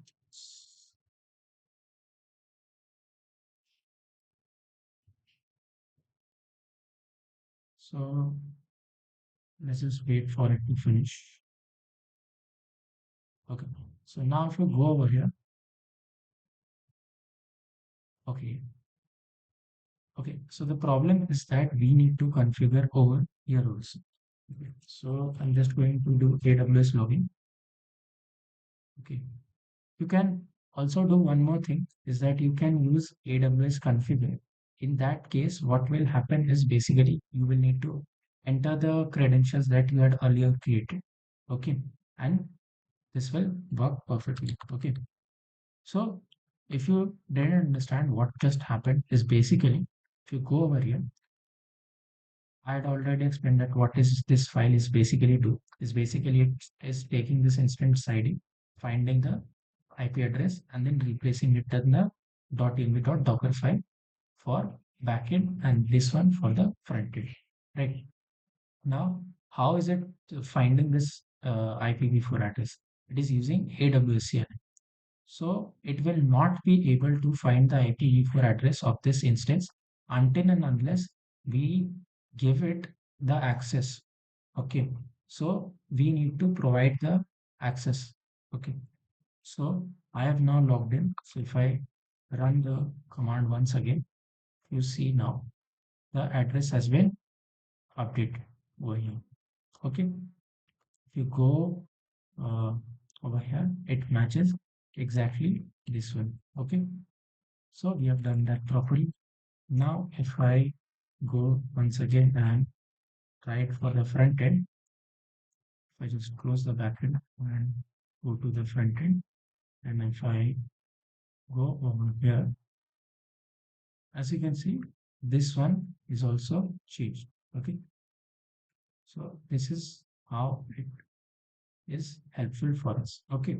So basically, to do this, to run this command, as you can see, if we don't provide the credentials, it is not running successfully. It was giving us errors. Okay. So we need to configure that. Okay. So for that, basically, what we are going to do is we are going to SSH into our machine once more. Okay. Then what I'm doing is, as you can see, problem is that if I uh, do AWS configure over here, It is working fine, right? But the problem is, just a second. Okay, it's working. Okay. So when I'm doing AWS configure over here, it is showing. But when this Jenkins pipeline will run, it will not use this Ubuntu user. It will use some other user which is known as Jenkins. Okay, it has its own user which is Jenkins. So let me show you. It is sudo -i -u and then Jenkins. So I'm basically switching to that particular user. Okay. Now if you see, if I type who am I, so it is saying Jenkins. Okay. Now if I type AWS configure, as you can see, it is showing none. So that means AWS is not configured for the Jenkins user. It has the AWS CLI, but it is not configured for that particular user. So we need to do that. Okay. So I'm just going to add the master machine temp file. Uh, Not this actually. I think I have that the key pair that we were using, right? Master machine.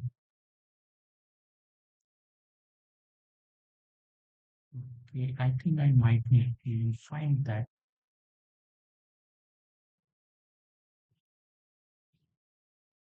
We might find it in the key pair actually.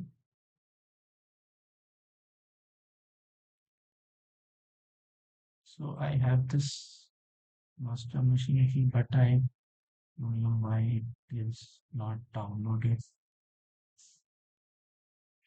Or we can do one more thing. Basically, what we can do is go to AWS, then go to IAM, okay, then go to users, then we have this master machine view, right? Then we have this security credentials. We have the access key for this. We just create another one for this. Okay. Let's create access key and we have this. So keep it downloaded. It will be helpful for. Okay. So let me enter not here. Yes. Okay.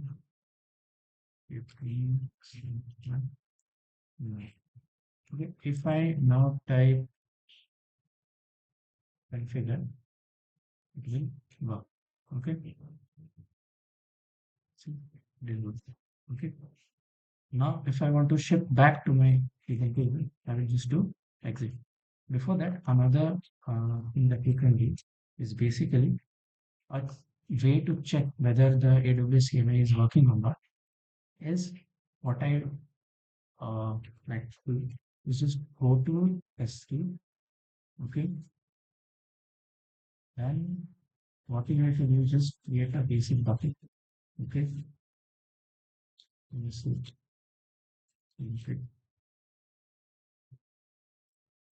Give it some ID, okay. Right now I'm just enabling everything. Okay, then just create bucket, okay. Do not store anything in that. Wait, refresh. Yes. So I have this bucket. So if I go AWS S3, so I can see the basic bucket. So that means that my AWS CLI is working. Okay. If I do this over here also it will work. Right. Okay. Because we have already configured it when we were creating the EKS cluster. Right. Okay. Now that we have it, we can now move on to actually uh, deploying the uh, deploying to the EKS cluster. Okay, so these are the steps for installing and configuring ArgoCD. So first of all, what we are do is we are using kubectl to create the new namespace ArgoCD. Okay, then we have the ArgoCD manifest. Okay. If you go over here, this is a very big uh, Kubernetes manifest file, which contains all the things that basically ArgoCD needs. Okay.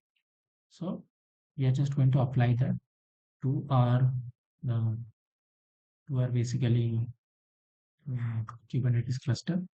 Then if you see now, as you can see, if I get to, if I see the pods of the ArgoCD namespace, you can see that a lot of it is running. Okay. But the main thing that is important for us is this ArgoCD server. Okay. So what I'm going to do is, first of all, we are downloading the ArgoCD CLI. Just like we have the AWS CLI, this is the CLI for ArgoCD, so that we can like access it. Okay. And we are also giving permission to like execute it also. Okay. Then now let's see the services once. Okay. We have this ArgoCD server, right? But the problem now is that you can see like all of these, okay, not just this one, all of these are currently having cluster IPs. Okay. Now, this cluster IP is a problem because cluster IPs are helpful only when you are doing the networking in between in between those nodes inside the cluster. But when you want to basically access it from outside the cluster, basically when you do ingress, then either basically do ingress controller through maybe Nginx or caddy or something like that, or you can basically do node port, right? So you will basically expose that particular machine. Okay.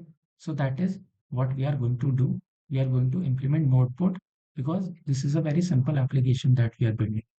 But when you are actually building for prod, you will actually use ingress controller like Nginx or caddy, something like that. And basically you will it will act as a load balance. Okay. Like if you had paid attention in the start, basically what we had done is basically we were accessing one of the nodes IP address, right? We were not we had not created a ingress controller and then attached it with a load balancer and then accessed it, because that would require a little more work. But when think of it as a extra thing that we can add. Okay. So now that we have the services running, what we need to do is basically we need to convert this ArgoCD server into what? Into a node. Okay. So that is what we are doing over here. We are applying a batch loading. Okay. Okay. Service ArgoCD server patched. Okay. Now if you see it once again, as you can see, the ArgoCD server changed from cluster IP to node port. Okay. Now, if you see this port mapping that you see over here, this is the local one. Okay. And this is where the actual outside port will be accessed. So if we go to this particular port of this particular machine, right? Actually, not just this particular machine also. Both of those nodes have them exposed. Okay, so we can use any one of them. So if we go over here and this, and what we have over here is right. So you will see that it is not working. Why? Simple thing, because uh, we have not included that in the security grid. So not this one. So basically what I'm going to do is just I'm going to apply it. Okay. Also going to apply to this one also. Both of them just for um, extra safety we can say. Okay. That works. And inside this one also. Okay, now let's try to use it once again. So now ArgoCD is working. Okay, now the username is basically admin. The password here, it is not admin. For that, you basically need to run this particular command to get the password. So this is the idea, kind of like what we did with Jenkins. It's just that the password that is stored, it is in base 64 format. So we need to change that format. So that is what we are doing. And we will just return to here and then sign in.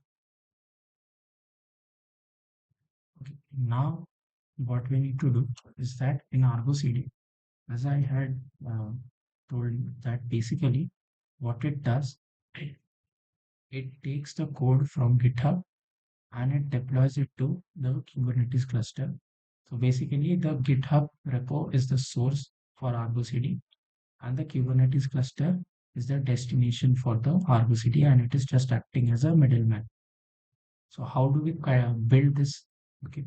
So first of all, we need to connect the GitHub repo to this ArgoCD, and we also need to connect the Kubernetes cluster to it, and only then we will able to basically build this. Okay.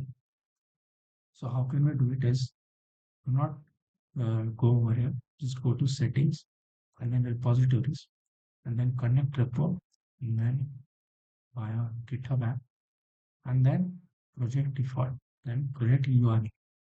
Okay, just go to your this particular repo and then just do the HTTPS one and then just paste it and then actually instead of this, do this.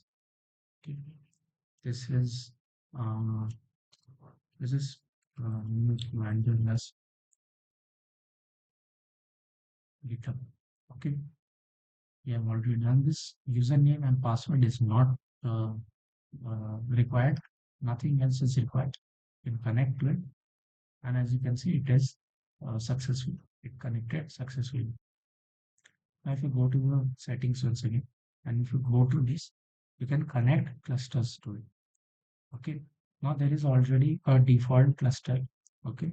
But basically, what we want to do is connect whatever cluster we have created in our EKS. Okay. So we want to basically connect this cluster to this. So how do we do that? We will, as you can see, there is no option to like put it over here. So we will use the ArgoCD CLI for this. Okay. Just like we had used, like that is why we had installed it earlier. Okay. So if you scroll down over here, you will just see that. Okay. If we go over here,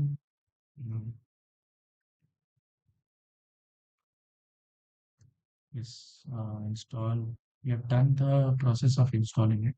Okay. The ArgoCD services are running. ArgoCD itself is running now. Let's scroll a bit more. We will be able to get that. Okay. We have done this, all of these, right? We have already done the Sonar integration. We have done the GitHub thread thing. We have done the Sonar one also, right? Actually, this one is left. Okay, just for a short detour. Let's just complete this. Otherwise, we will actually might leave this. So just a short detour of configuring Sonar. Okay, we had done that in that part, but this particular SonarQube was not there. So that is why. So in here, basically, what we need to do is that I'm just giving some name. Okay. Then I'm using the authentication. Okay, and then I'm just state this. Okay, and save. Okay. As simple in fact, then let's we have already created this window. Okay, and we have also done this. Okay, I just need to push that. Okay, So that works properly.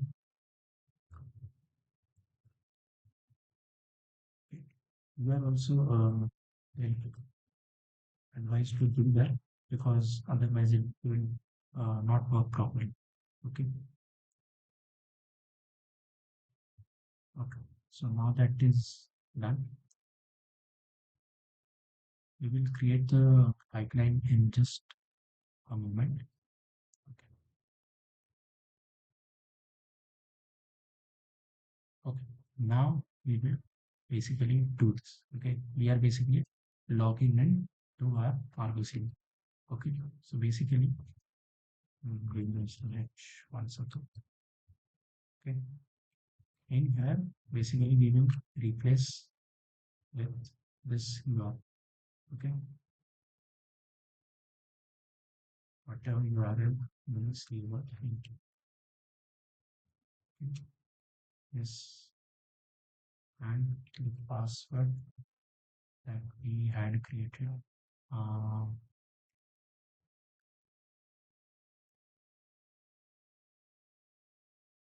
Actually, where is that password? I think I need to run that once again. Yes, let me keep it handy because we will need this.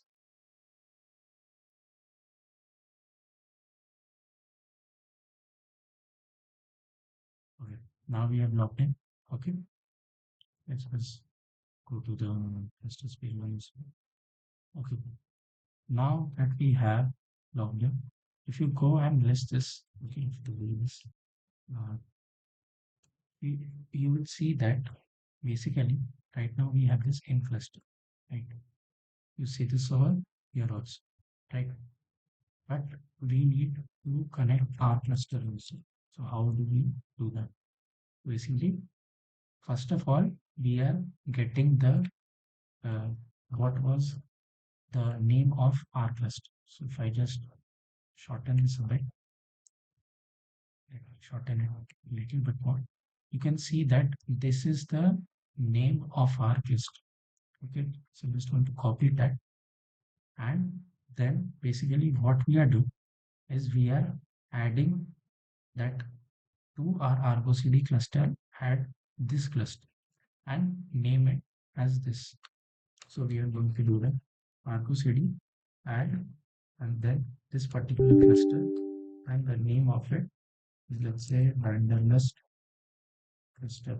Okay, just okay. So I missed the cluster only. Okay, yes. Now basically what it is do is that it is creating this cluster role because the Argo CD will require this particular role to talk with the EKS. Okay, so that is why it created that. Okay, now if we run that particular command, that Argo CD cluster list, you can see that now instead of just that in cluster, we have this Vanderlist cluster also. And if I just refresh this, you will see that we have the Vanderlist cluster. And this is the URL of that. Okay. So now we have connected our cluster also and our repo also. Okay. Now what you need to do is just click on new app. Okay. Name it something and name it Vanderlist. Okay. Then default.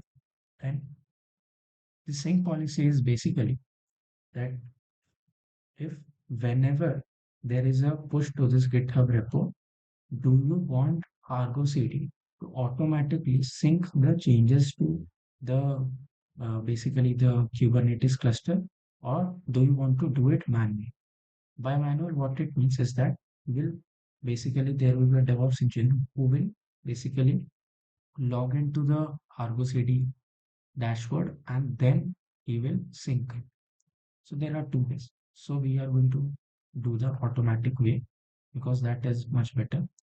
And basically, we are going to also select prompt resources.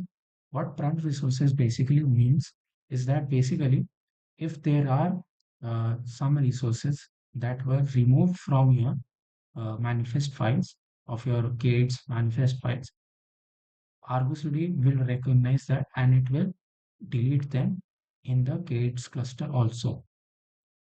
And self-heal is basically it will basically try to maintain the declarative updates. Okay, and also do this auto create namespace also. Okay, and nothing else. Then for the source and destination, right? Very simple. You already configured. You already know that for our source, we have the repository URL, which is going to be this source, and this is the destination. Okay, so this source is going to be this one. Okay, the path we don't have to set any path, right? But the basically revision means which branch, right? So it is going to be main, right? And for the cluster URL, it is not going to be this, it is going to be this one. Okay. And our namespace is going to be bundles. Okay. Nothing else to do over here. Then just create. Okay. You can leave it done. Okay. Now, as you can see, it is syncing. Okay. There is some error, right? I think it is still syncing from the main branch. Let me load it once.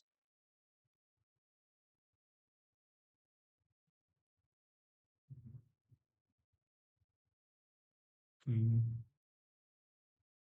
Let me see if you're following me correctly. If you done something wrong here. And okay, we have done one mistake. So basically, what you need to do, um,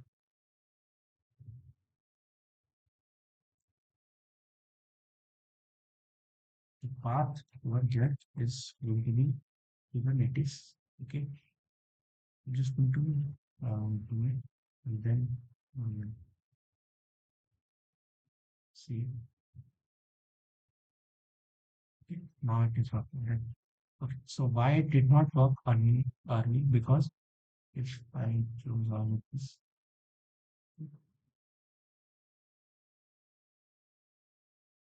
okay, basically it was expecting the Kubernetes manifest files, all the manifest files to be present in the root directory because in the path parameter I had mentioned dot, but basically the manifest files are inside this Kubernetes folder, right?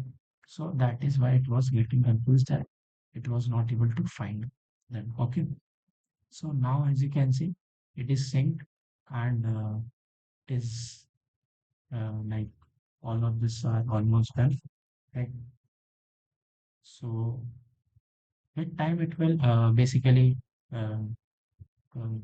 all the resources will be up soon. Because this is the first time we are running it, so it will take some time. Okay, but now it is like run. Okay, our ArgoCD dashboard is working. And let us see once that whether we are able to view the application. So if we go over here and giving this T1000, okay, that is also a new problem because we need to add this to the security group also. Okay, so just go and add in the link of the link. So basically 30,000 is the front end one and 30,100 is the back end one. Okay, so I'm adding both of them and then this one also 31,000 and 51,100. Okay, let's save this. Let's close both of them and then okay. So I think it is not deployed yet completely. So it is still running. It is, you can see this one. not running properly yet, right? Field to full image. Okay, so there is some image pool issues in this particular backend one. Uh, like that is because there might be. Okay, so if you go on in, if I okay, if we go to our tags, I think the tag that is mentioned over here it is not correct because I think don't think so that this particular tag is exists. And if you see the front end one, it is this one, so I think there is a problem with that. Yes, if you see the tags over here, we have V1, V2, V3, V4, but we don't have V2.1 or something. So now I'm just doing it manually. Okay, just select V4. Okay, and do it for okay, this one also. Now I'm going to push into the versions of the previous. Okay,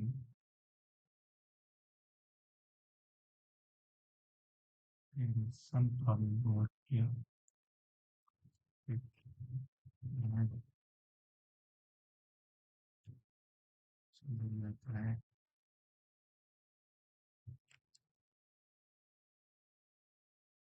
Let's do it on this one.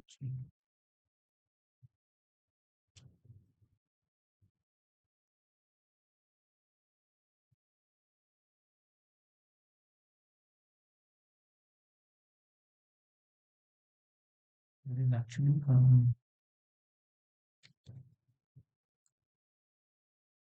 let's do one thing. Let's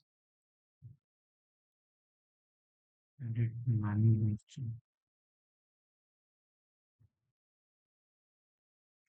Oh, okay. Basically, the problem is that we are inside the automation server. Okay, that's what the problem. Okay. Now, if we do that, we work. Okay. Change the document. That's we will push. Right. Now, if you see, it will work automatically. Right. Just a few seconds. Change the Docker image tags. Okay. Now it will take some time. Okay. But it will, it should work this time. Okay. As you can see, it basically, um, it was very fast in recognizing the git push, right? As soon as I basically pushed my GitHub commit, it basically pulled that and it made the change on here. So now, as you can see, it is running. So now if I refresh this, as you can see, our application is deployed.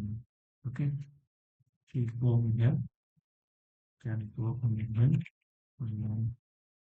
This is the backend. Okay, so it is working fine now. Okay, let's try to create some post. This is my first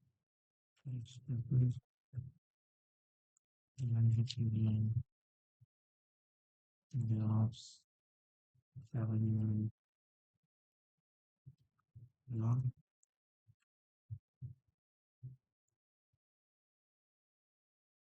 Okay, let's choose the names. Let's see. Okay, let's choose this one. Let's choose city and post block. Let's see if it gets post. This is a featured block. Yes. So it is taking some time. Okay, no worries. Let it take some time. Okay. Uh, Let me see if added or not. Okay, it has not added actually. Let me try to delete it.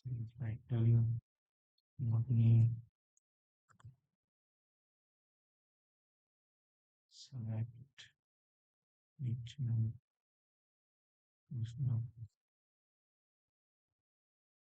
Okay, right now it is not working over here. There might be some issues as well.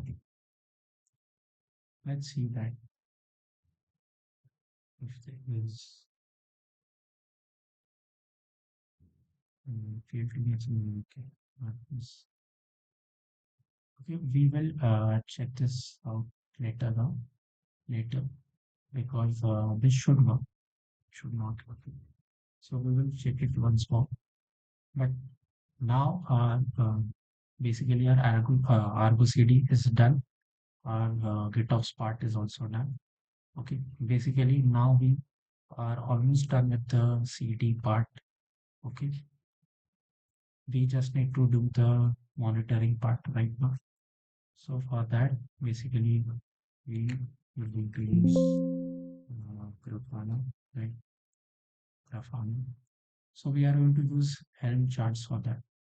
If you don't know what Helm chart is, Helm chart is basically Helm is a um, package manager, just like npm, and the charts are basically the packages. Okay, basically, if you do manual configuration of Prometheus and Grafana, basically you need to pull the Docker images and then do the configuration manually. But if we use Helm charts, all of that done will be done like automatically by the charts. Okay, so that is why we are basically using Helm charts.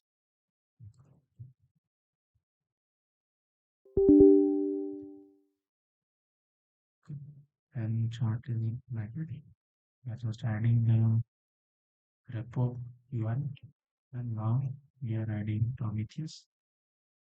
Then we are creating the namespace for Prometheus.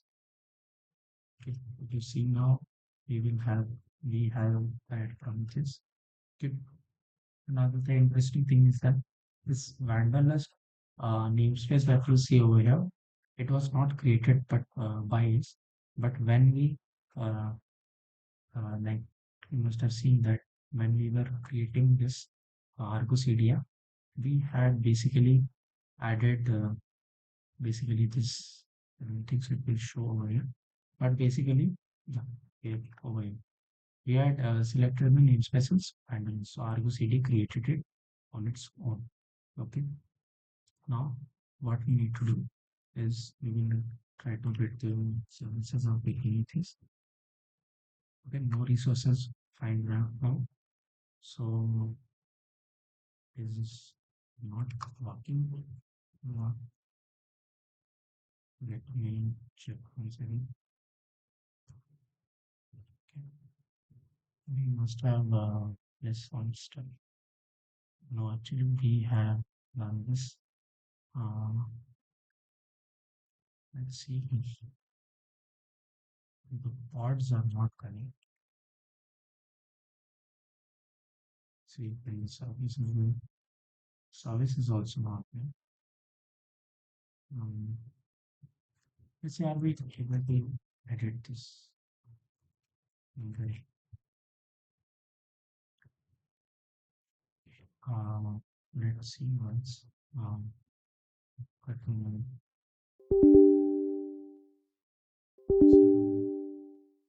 cut and it sounds um, okay, not this way. So, what will it means to say? So we have Prometheus here, right? But we don't see that. Okay, we created the namespace. We then checked if it was working, right? Okay, we missed this row. Yes, we did not install it. We just add it. So it will now install uh, all the Docker images, it will the Docker compose files and everything. And then we don't need to do the manual configuration. So by that time this is being done. Basically, let's move on to these two particular files which are very important, which is for the Jenkins. Okay. So as you can see, I had already explained in the start of the video that is there are going to be two jobs in Jenkins, the CI job and the CD job. So this CI job, you can basically either do it manually, like add all the steps manually, or what you can do is basically you can basically write a Jenkins file, which is a uh, source code version of the manual steps of doing all this. Okay. So if I go over here in this repo, I have the CI in which I have the Jenkins file and I have the CD Jenkins file. So if I see this, open this. Okay. Now, one thing you might see over here, we will uh, discuss very shortly that what basically this means. Okay. But before that, basically what we are doing is we are uh, like uh, defining some environmental variables over here, which we will use later down the line. And we are also passing some parameters to these stages, okay, to all the to the whole pipeline. So there is the front end Docker tab and the back end Docker tab, okay, and this will be passed by the user, okay. Then there is this stages, okay. As you can see, this is where all the steps are, okay. Basically, all the steps are defined. So basically, each of these stage have some steps. So the first one is validate parameters. In that, basically, we are just checking that whether the user uh, that whether the user who entered the front-end Docker tab and back-end Docker tab added some valid Docker tags or not. Okay. Then we are doing the workspace cleanup. This is a function provided by Jenkins which basically lets us clean the earlier builds that was generated by Jenkins and not just the builds, the whole workspace, so that it becomes less resource intensive. Then we are checking out the code. We are cloning that. Okay. In this, I just have to change it a bit because I was earlier doing it with another Git repo, but now it has changed. So I'm just going to use this one. Okay.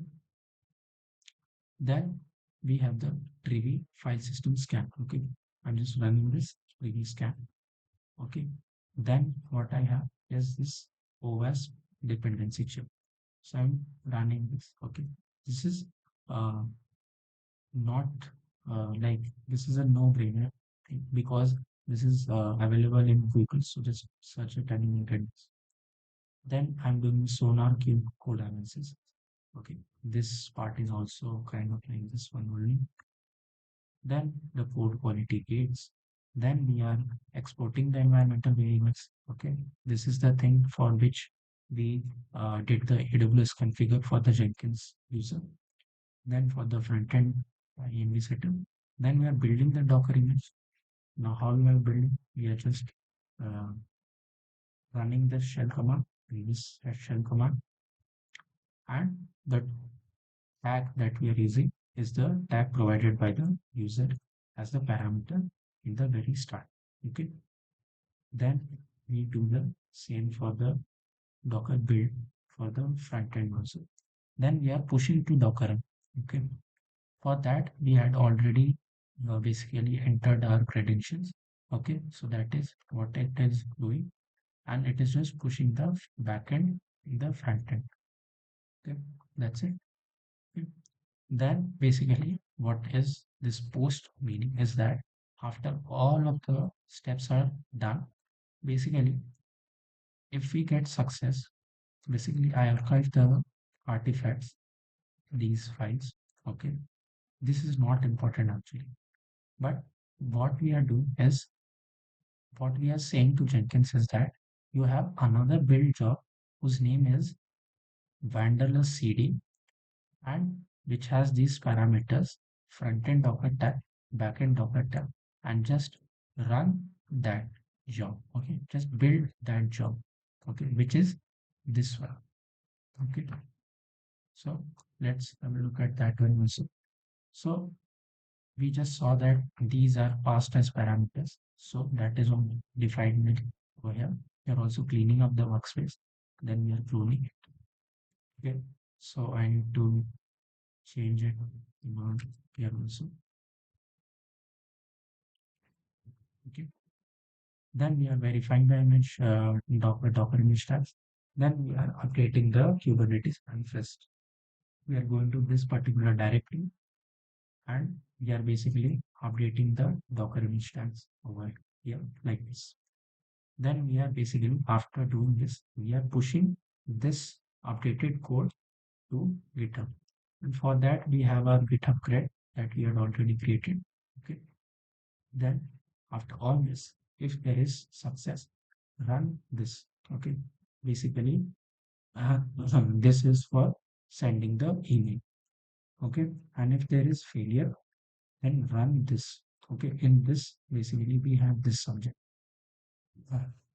So this is what we are doing in the CD job. Okay. Now you must have noticed one thing over here that okay, this is what our pipeline looks like. But what is this at library shared? So there is a concept known as shared libraries in Jenkins, which is like what functions work like. Okay, like if I uh, if I go to backend, there are a lot of functions over here, right? So basically, what functions are used for?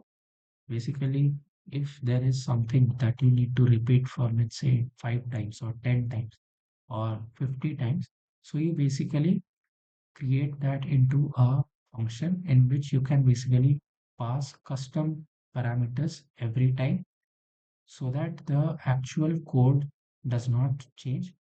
You don't have to write the actual code every time, you just have to write the new parameters.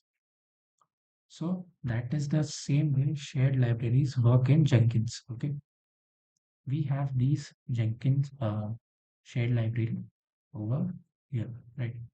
If you see, I have another Jenkins shared library. Okay, if you go over here, bars, and if you see, there are a lot of Groovy files over. Let's take an example of these. Okay, like let's see this hello.groovy. Okay, so basically what is this? It is just calling this particular function. Okay, so this is just a small function.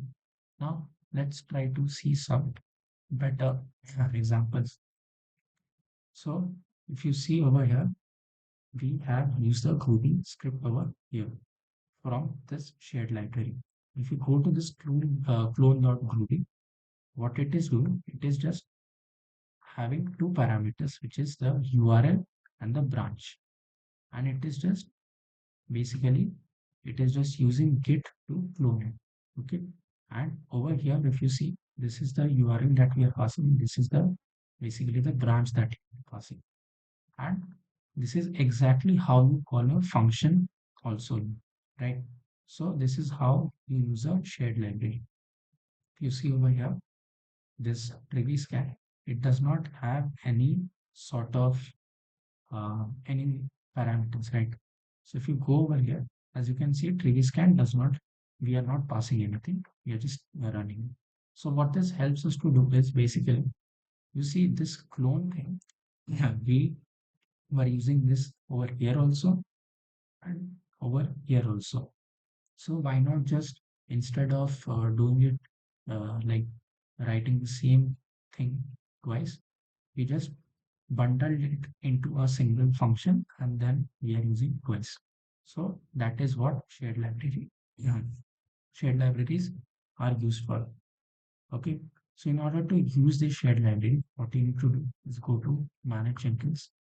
Um, then I think it was increase. Let's check once.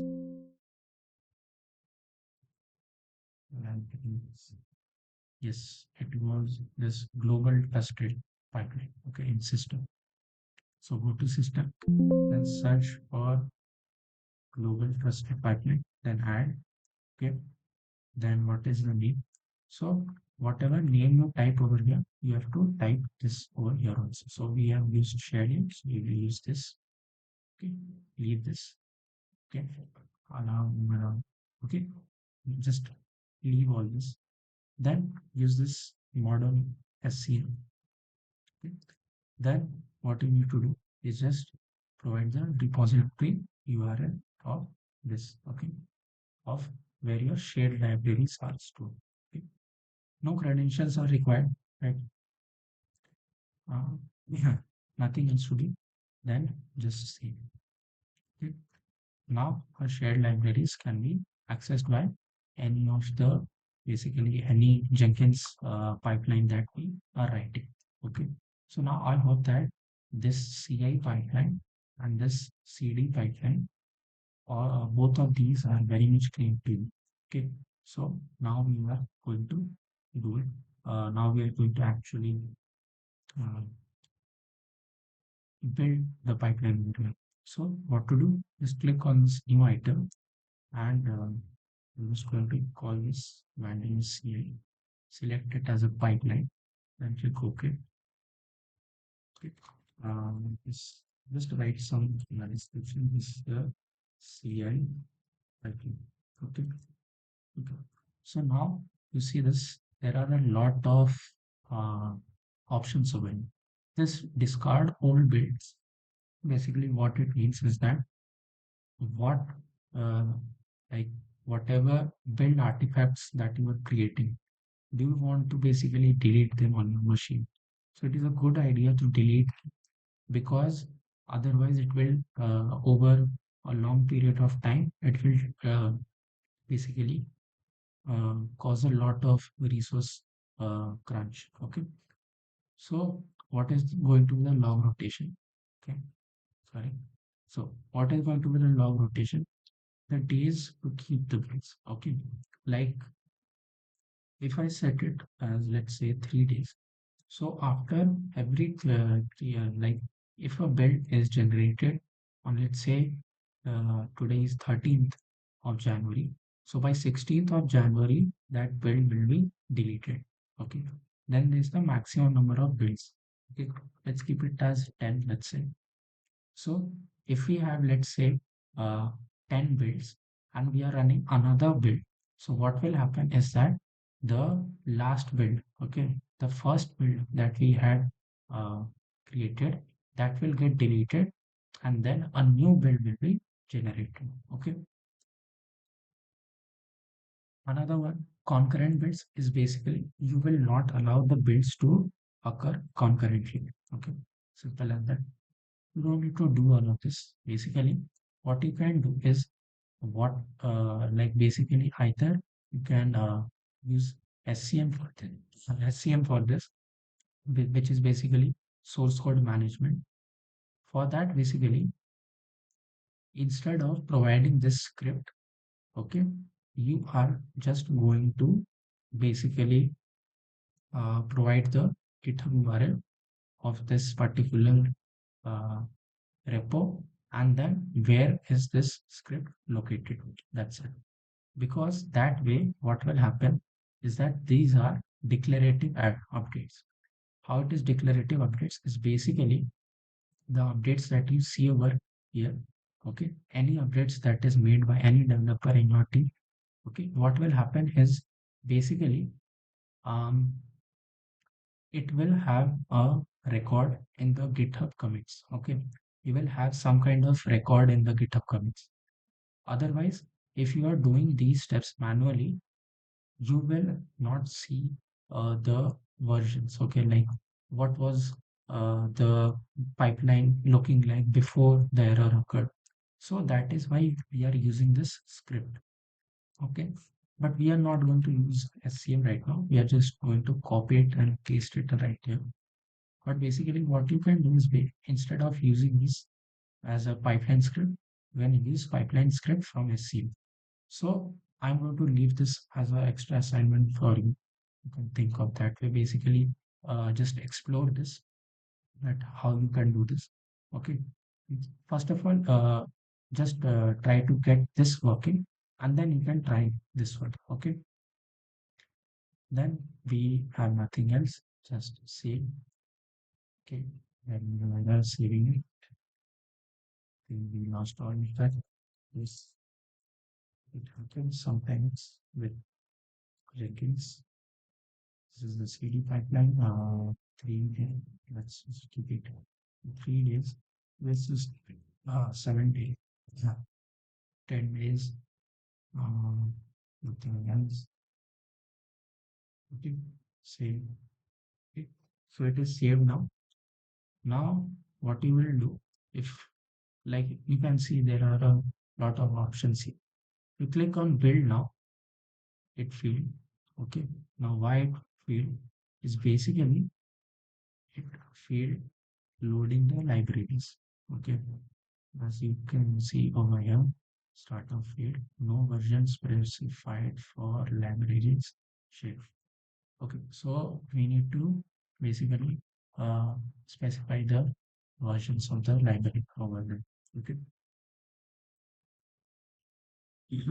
global, um, okay, use global trusted pipelines, right?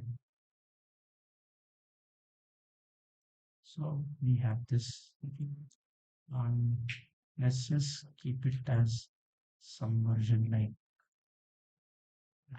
um, okay, let's keep it as main is yes. Now this was same. Let's just really comes down. This will also fail because there is a reason for that.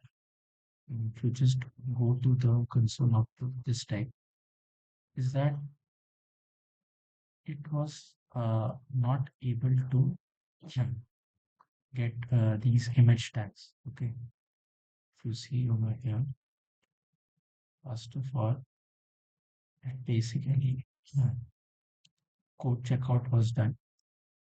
This was working.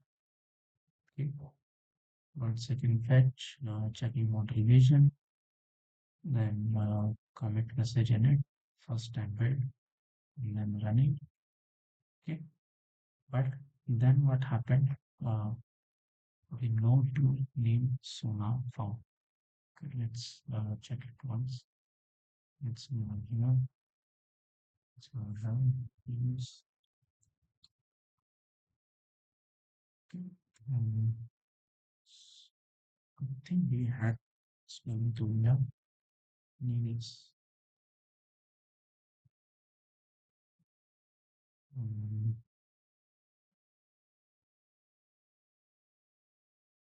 this is not actually data. Okay, let's check it once for the Sona.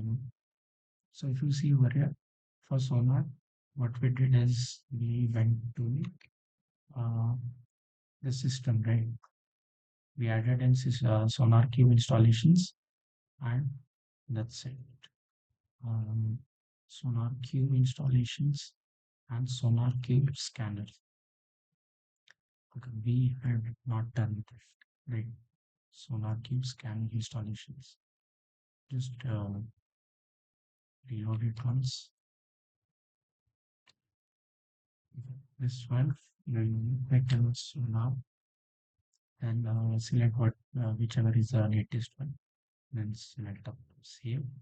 And it's um, then this time we are getting some other option, right? We are getting building parameters. So this is the parameters that we had applied over here. Okay.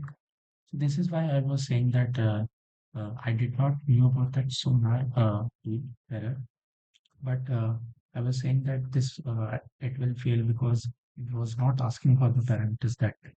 Okay. So let's say v5 build. Okay. Now let's see what it is building. If you go over here, we, we should get that pipeline being yes, we are getting that pipeline. So as you can see, the parameters were validated correctly. Then the workspace was cleaned correctly. Then the code checkout was perfect. Yeah. The Trivy file scan was perfect. Then now we are in the OWASP dependency check.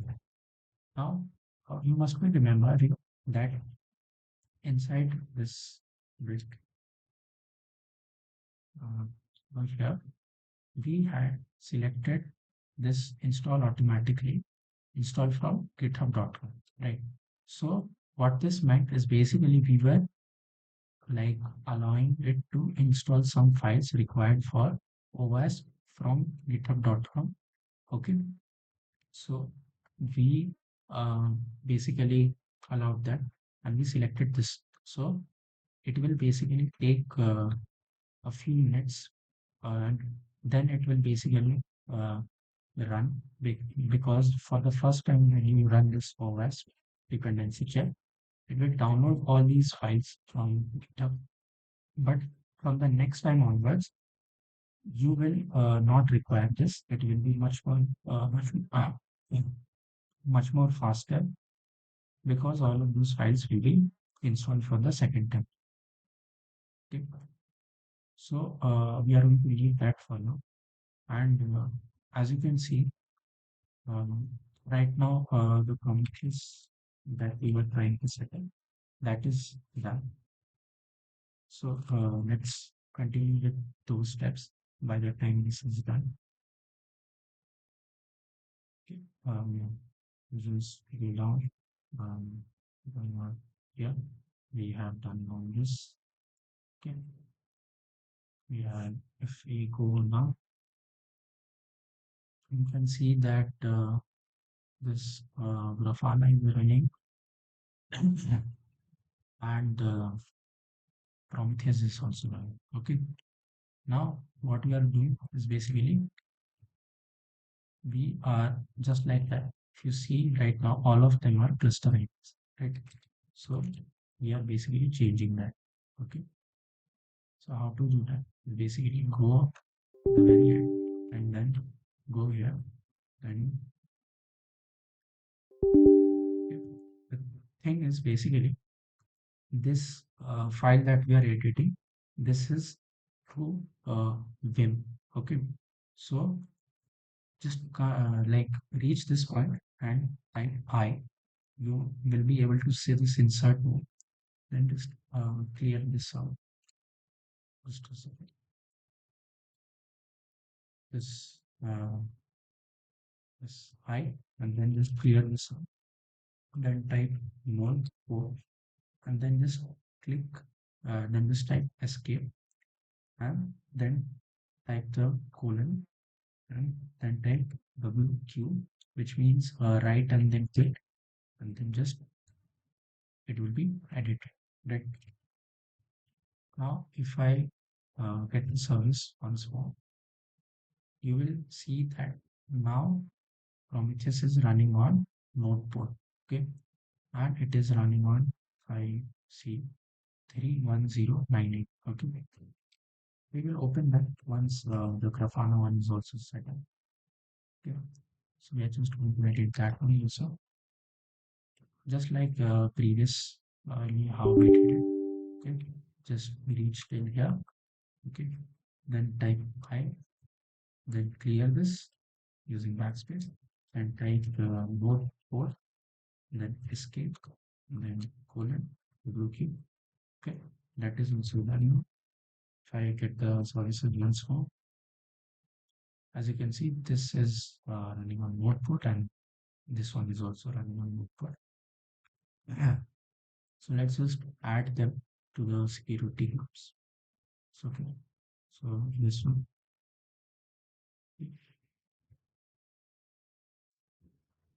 This is here and another one was one One is this. Okay. And save this. Now let's try to visit.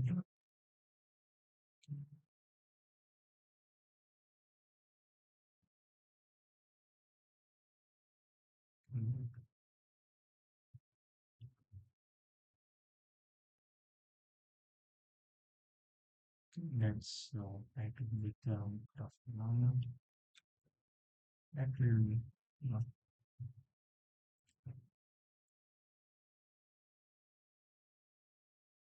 not going to exactly. Okay, so Prometheus is working over here. And will go over here. Um, and install the Grafana. So it should come over here. Grafana is also working, right? So Prometheus is also working and Grafana is also working.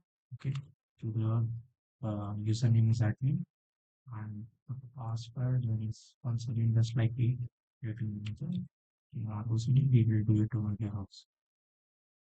Okay, then you just filter it, login. Okay,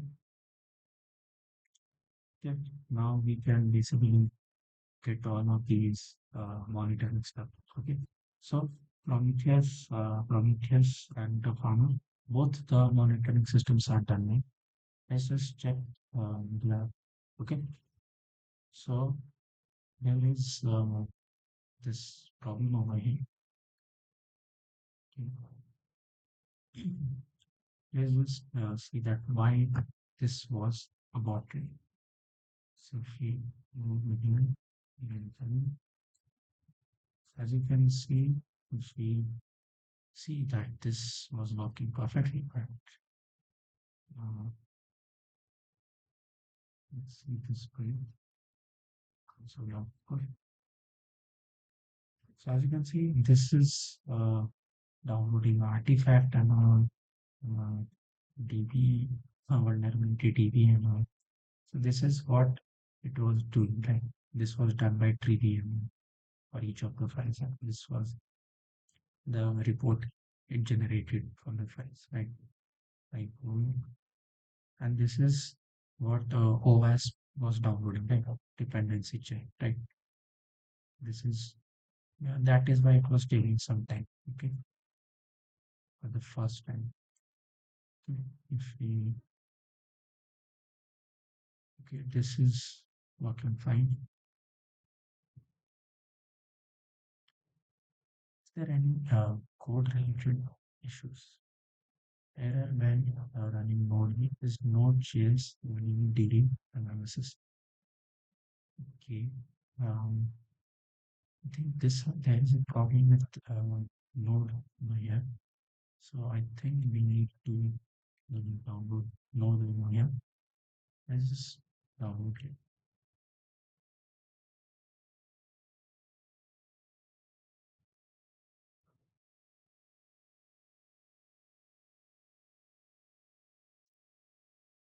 Okay. Let's try to run it once more. Install so do file. And okay. Now let's wait for it. So this is done. Now the WASP. See, this time it took just 6 seconds because this time it did not had to download all the files, right? It was already there. So that is why this time the dependency check was so much faster. Okay. The code quality gates are being done now. Let's see if it passes. Okay. So as far as it goes, basically now our CI job is almost done. Our CD job is almost done. Okay. Basically, we have put together, like we have made all the systems working. It's just that we need to like connect them together. Just a few parts of it. Okay. And this is basically what is happening. Okay. Checking status. So it is in status. Okay. So it is taking some time for the code quality.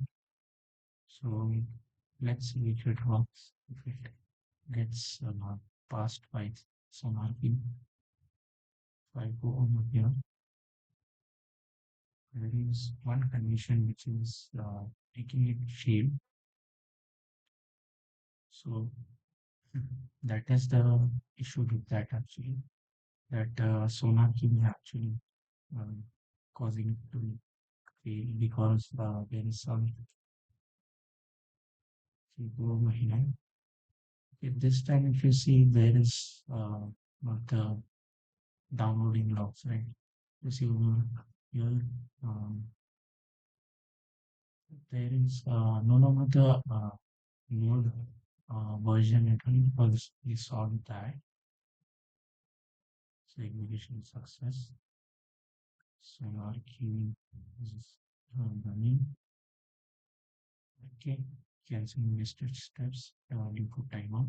So we go to in projects and random list. Okay, there is a failure only. One, let's see. Quick fix. Remove this. This is like very small issues. These are not very um, big issues. I want to see that why basically it failed because I saw code issues with these. Relatively failure. Let's see the security hotspots. Uh, these are also like very small, small issues. As you can see, it is low. These are medium. Um, let's see. There's nothing wrong. Make sure that Indian cards is informed. And every course is safe over here. Course in that value. Okay.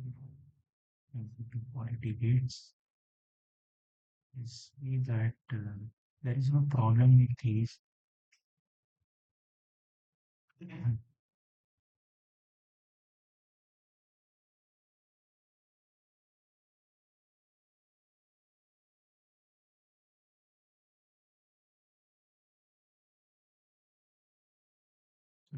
Um,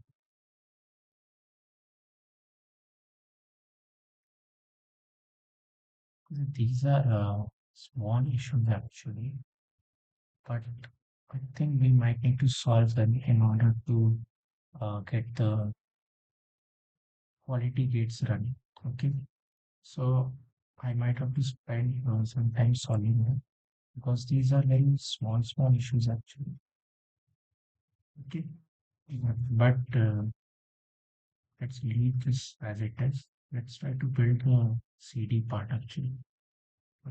New item, one open, and a CD, pipeline. Okay, this is the CD pipeline.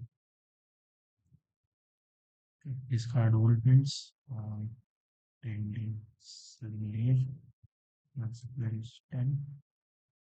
Then use script, use time winter, skipping file. Then let's see, build now. It actually not build this time. Or is working actually because I think it got it from me. Okay. There is problem with this. Cage change is not stage or commit. Um,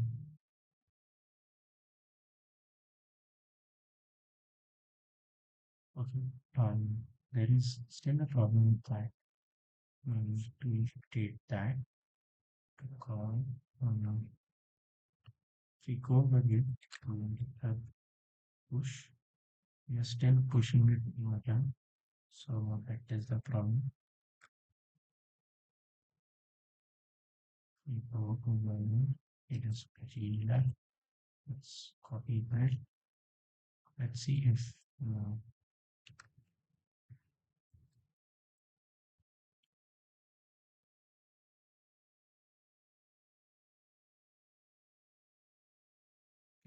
then we do configure, then listed, save, build parameters. Let's build it with what we have right. Well, okay. So workspace cleanup, done, code checkout done, and it's done. Once again, that particular thing, um, echo checking get status on launching nothing to gain. Echo adding changes to market. And okay, another thing for you guys, basically if I go to my email, I show you I get this random application very feeling. It just came 1 minute ago for this CD, right? Because both of these CD failed, right? So that is why I got this email two times. Okay, so that I was showing to just show that the email stuff was working fine. Okay. Let's try to open this build and watch its console output. And if you see over here, we are getting the Docker image tags correctly. Then we are doing git add and committing changes. Then git commit minus n update environmental variables. Okay. Just a second. We see here. In this right, if you see my git commit minus and updating environmental variable changes, and then pushing it over here, right? Git push. There was let me check it once. Whether it is what yes. Okay. And the branch is main. Let me check once if we if the okay, go to credentials. We have the GitHub cred, right? Credential again equal this is correct. And this is correct. Let's try to run this series of once again.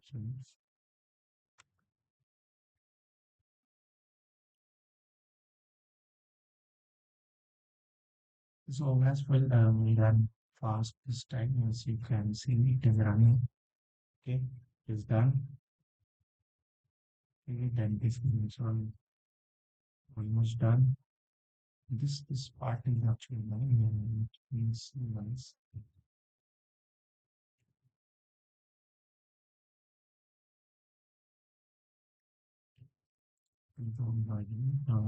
Code analysis part is done.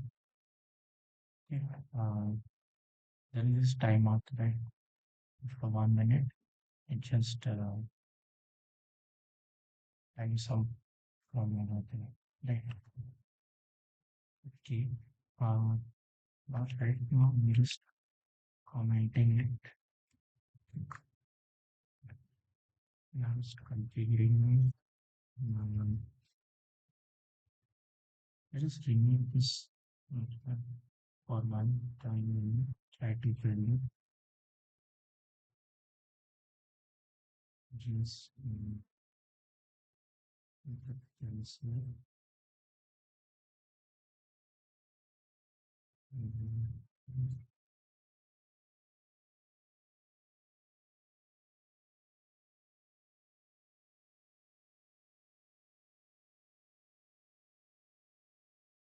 Is that yeah. Now build it developments inside and okay, we are just trying to skip this part for once and just checking whether it will work or not. Okay, this will just be working.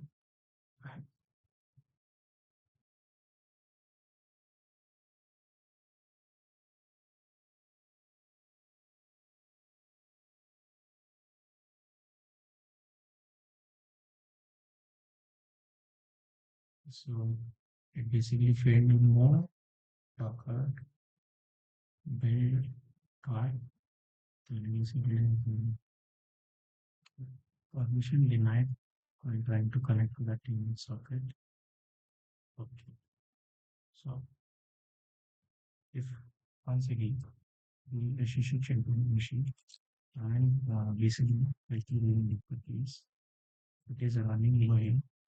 Let's try for the um, Jenkins CI local keys. Okay. So that is not running. If I sudo replicate the network, is the password of this user.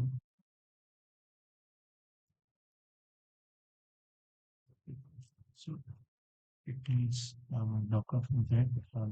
So I just go in there and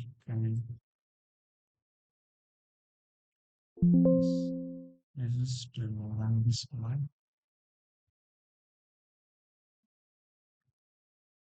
We can run key is and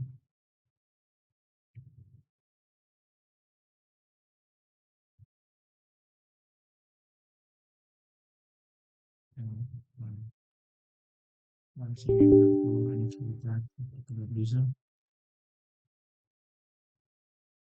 Okay. Now it is looking for the Jenkins user also because he has been added to the I mean it has been added to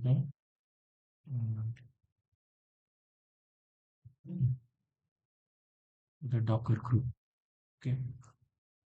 Now this time Docker should also work and we already have the images, um, um, sorry, the credentials for Docker Hub. So that push should also happen perfectly. Um, this Blue Ocean plugin that we had downloaded, in that basically, if you go over here, it basically shows this very nice like visual view of seeing this pipeline, right? So that is why we have down. Okay. Okay. Seems like once again we got that same issue, I guess. Yes, that will for sure fail because the credential was not working. Okay. Let's try to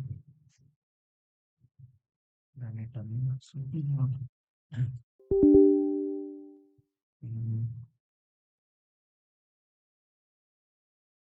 and we build should not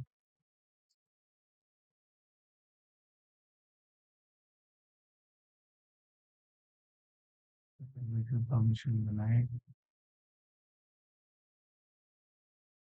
If you do then um,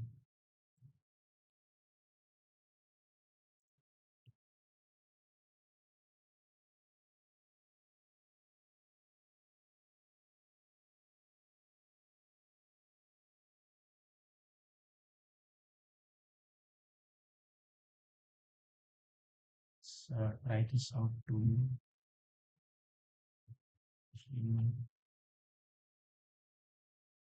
This is the same way on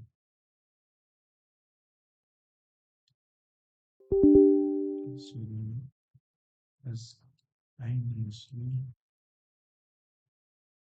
Jenkins can run this Let's run it this time.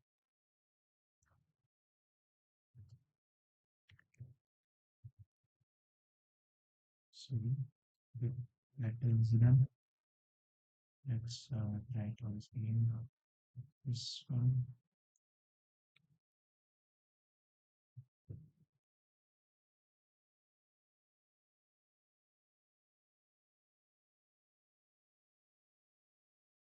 Okay. So our CI part is done. Our CD pipeline is also ready.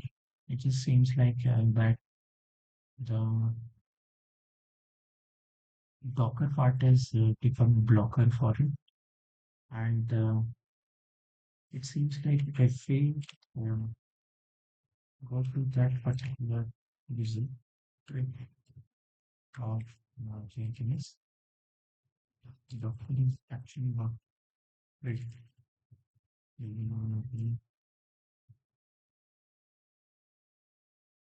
In which so that is working. SonarQube, Node, all of that is working. Like, okay, this time it feels like Docker is actually building the image. Okay, let's see the nodes. Yes, I successfully built the Docker image. So that is a good thing. That is pushing to Docker up. Okay, it will take some time, right? Because building the image takes some time.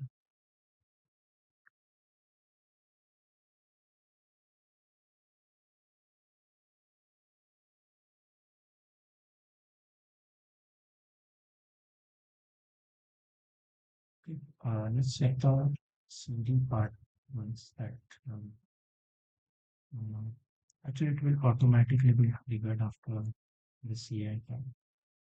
So let's just wait 1 minute. And this seems to take almost done. It is running some tests for the code that we have. Okay. So that is why it is taking some time. So let's just wait for 30 few minutes. So by that, um, basically over here in Prometheus, what you can do is you can enter some expressions and get any particular type of data. You can play with it, okay? And over here in ArgoCD, you can just explore all of this particular, uh, like all of the Kubernetes full structure, right? Then over here, as you can see, let's see if the new image is being pushed or not. It's still image before. Okay, so there is continuing a problem with that. So sending context is copy, copy field, file not found in main context, it excluded my file implementation dot env dot com. And that should not be the case. If we go over here, we have the dot env dot document. We have this dot env dot docker. Then there is no dot env dot env file that, right? Okay.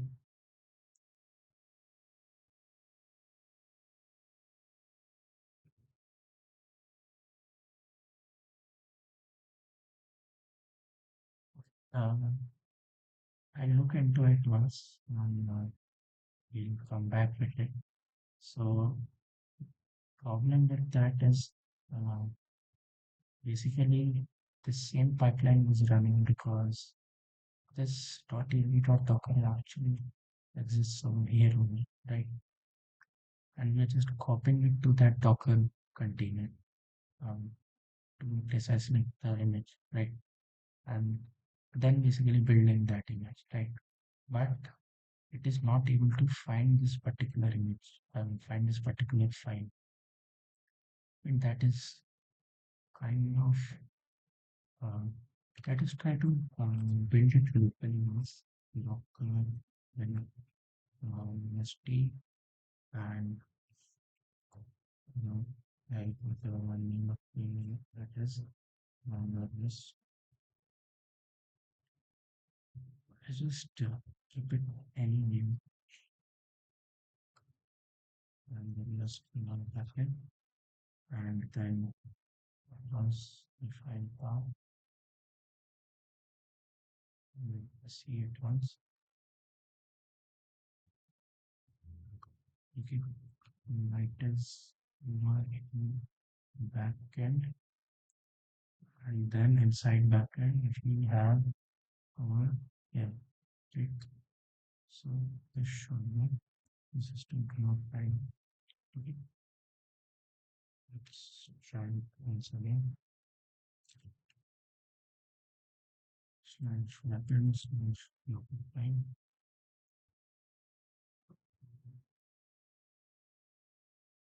Okay, I need to start my buffer here. So that is the problem.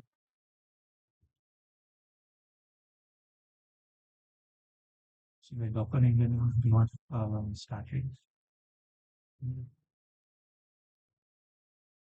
So let's look at stuff.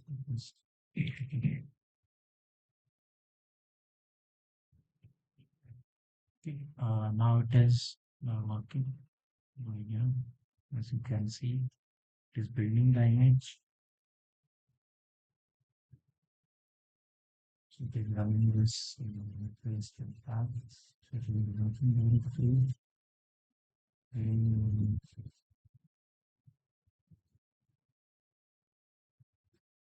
I can come to this .ini.software image. It is installing the packages. That's in the weight is. We'll run the tests. So this might take some time because it is running on the tests or not. Okay. Then we have the stage 2 for the NE, and then we are basically starting right when we are actually running it as a container. So let's just wait for right. It is almost done.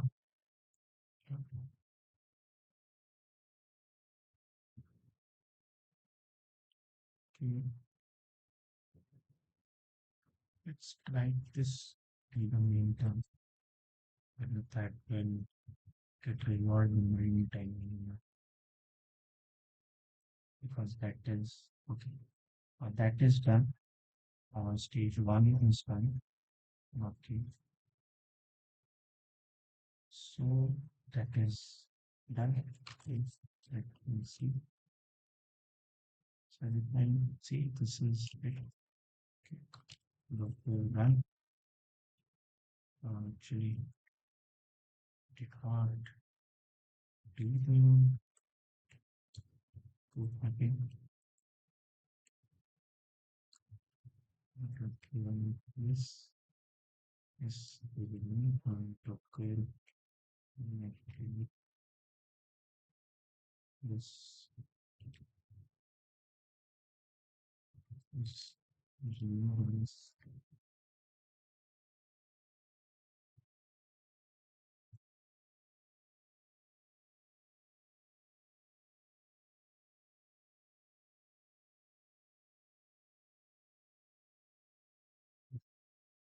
Right.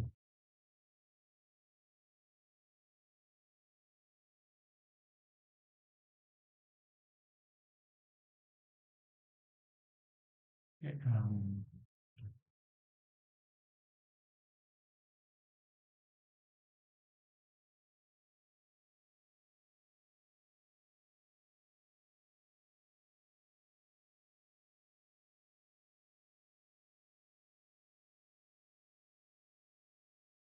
it's this one.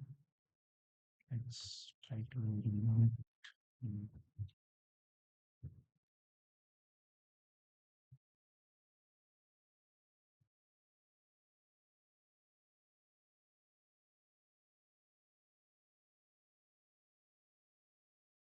Now let's start with once again.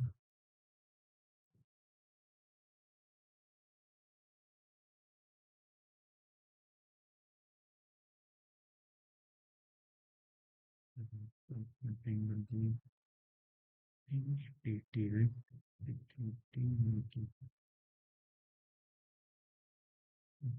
Yeah. So as you can see, the Docker image was successfully built over here. Backend is working, right? But we are getting errors in that. Even if I try to run the same from my front end one, let's see. Let's try that one also.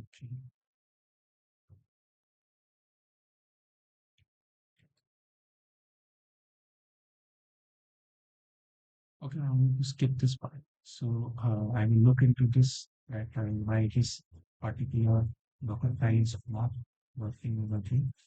Then we can come back to it. Okay, so the error was resolved and it was actually a very simple error. So basically, the file that you see over here, the error was coming as basically this. Uh, if you see over here, and if we go to the previous one, I go to the logs. Basically, the backend one was successfully built, but the front end build was not happening for the Docker image, and that is because this particular .env.docker file, it was not pushed to GitHub. So that is why when we ran the Docker image locally, when we built it locally, it was working, but not when we were actually doing it in Jenkins. So after doing that, I ran this once again. So it worked perfectly. Let's run this once again in front of you guys. So uh, okay, that happens from time to time. Okay, V6, let's build it. Okay, this is happening. Yeah. Let's wait for a few while. And also another thing is basically this CD was also working after that. So there must be like some minor issues with that, which got solved. Okay. And another thing is that I am getting this email as uh, updated and deployed successfully. So I'm just going to delete this right now. So I will get the fresh email when this one is done.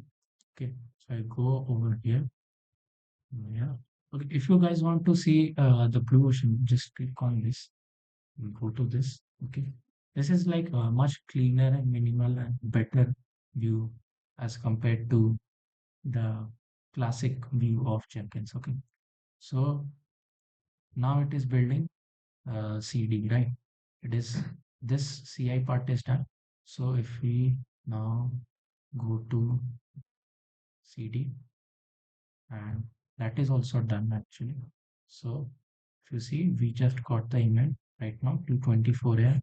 So right now only, and it says that it has been updated and deployed. Okay, success. Let's try it once. Okay, uh, in the front end, uh, let's go to SRC. Um, let's go to home page, and inside over here, let's go to header and Wanderlust by, let's say I just type it over here just to see that whether the changes are being seen on here.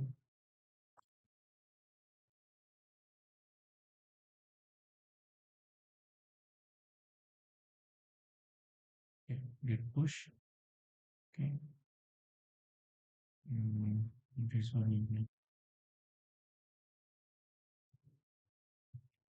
Okay, let's do launch.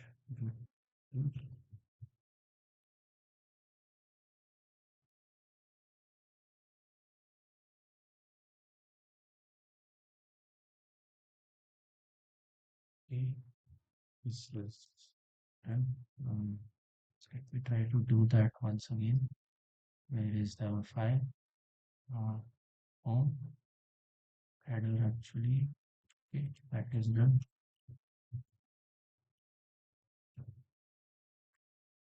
Just checking.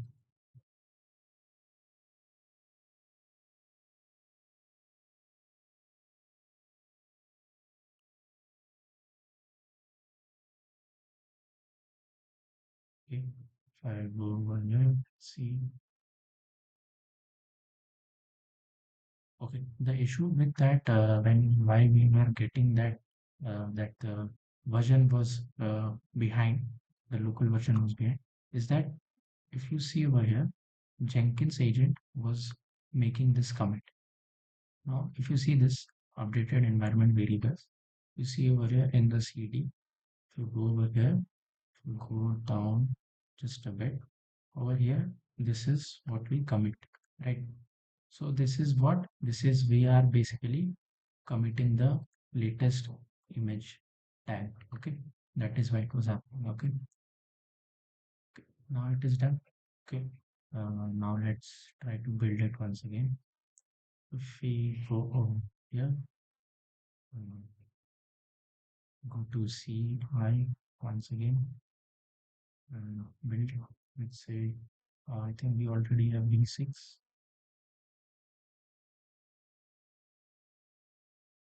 Let's check once. V5 is there, V6 is there. So let's go with this. Okay, another way to automate this to even further is basically what you can do is uh, you can set this pipeline as SCM instead of the manual pipeline script, and then basically the parameters of the front end Docker tag and the backend Docker tag, basically you can take them as the commit SHA. Okay, so basically that way each of your tags will be latest, like uh, very different, unique on, and it will be fully automated. Okay, basically you can add the webhook so that basically whenever there is a commit, all of this runs automatically. Okay, but right now you have learned enough to basically see the whole big picture, that how is this CI and CD part is done. Okay, so if I just open that particular image once more, this one, okay, you see where now this part, all of this part is very clear to us, that whenever the developer pushes the code to the GitHub, Jenkins pulls the code, okay, then it runs the full job of CI, in which there is the validate parameters, workspace cleanup, git code checkout, Trivy, OWASP, SonarQube, then this EME software, then building and pushing the image to Docker. Okay, this is done. Now if I go, this is done. I go to CD. This is also done. Okay. Now if I open my email once again, there is a new email just now, and it says that Wanderlust application has been updated and deployed success. Okay. So if I go over here, yeah, this is the CD part, in which basically workspace cleanup, git checkout, verify the Docker image, then update the Kubernetes manifests, and then push it. If you go once again, this was my latest commit, right? If I refresh it, Jenkins has the latest commit. Okay, it updated. Okay, if you see, it updated it from V6 to V7. Okay, so Jenkins did it, and basically after Jenkins does it, ArgoCD pulls it automatically and then pushes it to the Kubernetes cluster, and then we have the monitoring tools, and at the end of all this, we get the notification in email. Okay. Now, if we want to visit the site once, let's just sit over here. Okay.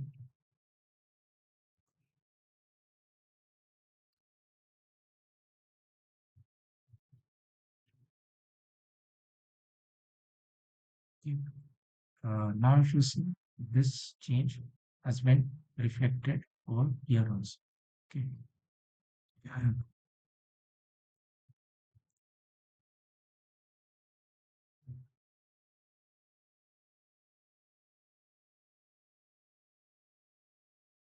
Okay, as you can see, the block was created successfully.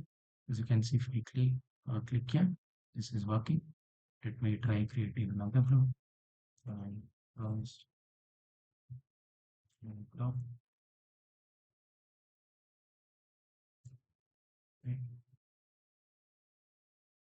let's have a featured course post block. I see this. Okay, date and all everything. Okay, so the website is now working perfectly. If you want to see the backend one also, it is just this one. This one is also working. Okay, so now we have successfully deployed this application fully. Okay, we have uh, we have built this. Where is it? Yes, yes, we have built this Jenkins pipeline successfully. Okay, we have built the CI CI pipeline and the CD pipeline, and I hope now that all of this is very much clear to you. Okay, so I would encourage you to basically go through this repo that I have.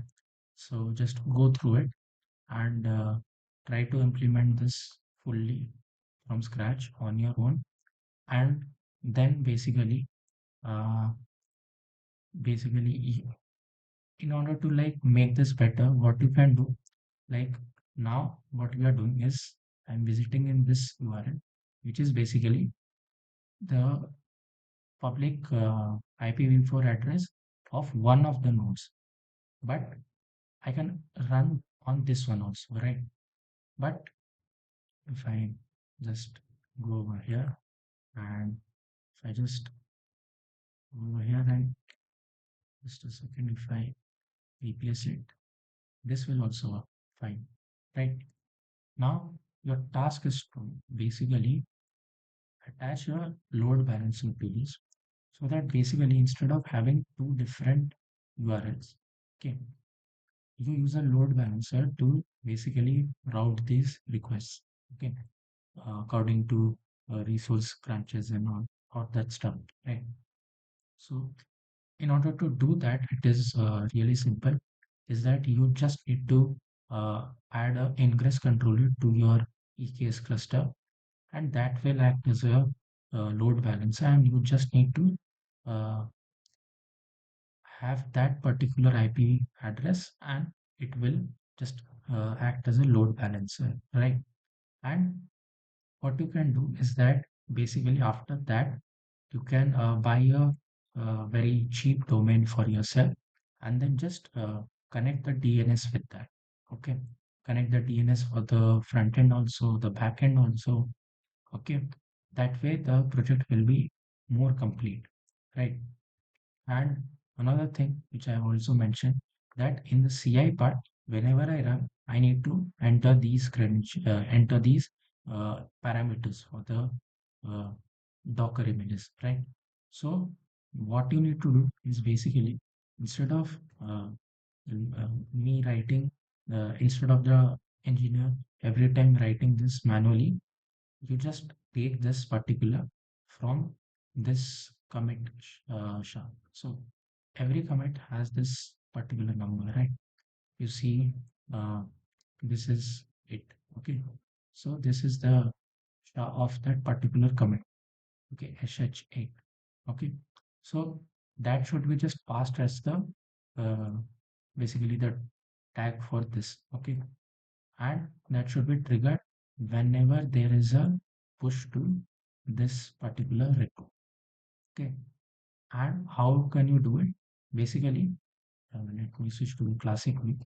So go to configure, and here instead of using pipeline script, use pipeline from SCM, and then basically put git and then the URL of that, and then basically, so I want you to figure that out for yourself. So just try to do that amount. So that will also be easy. So I hope that you enjoyed this video and all, and it was fun deploying this application. So thank you guys. Thank you.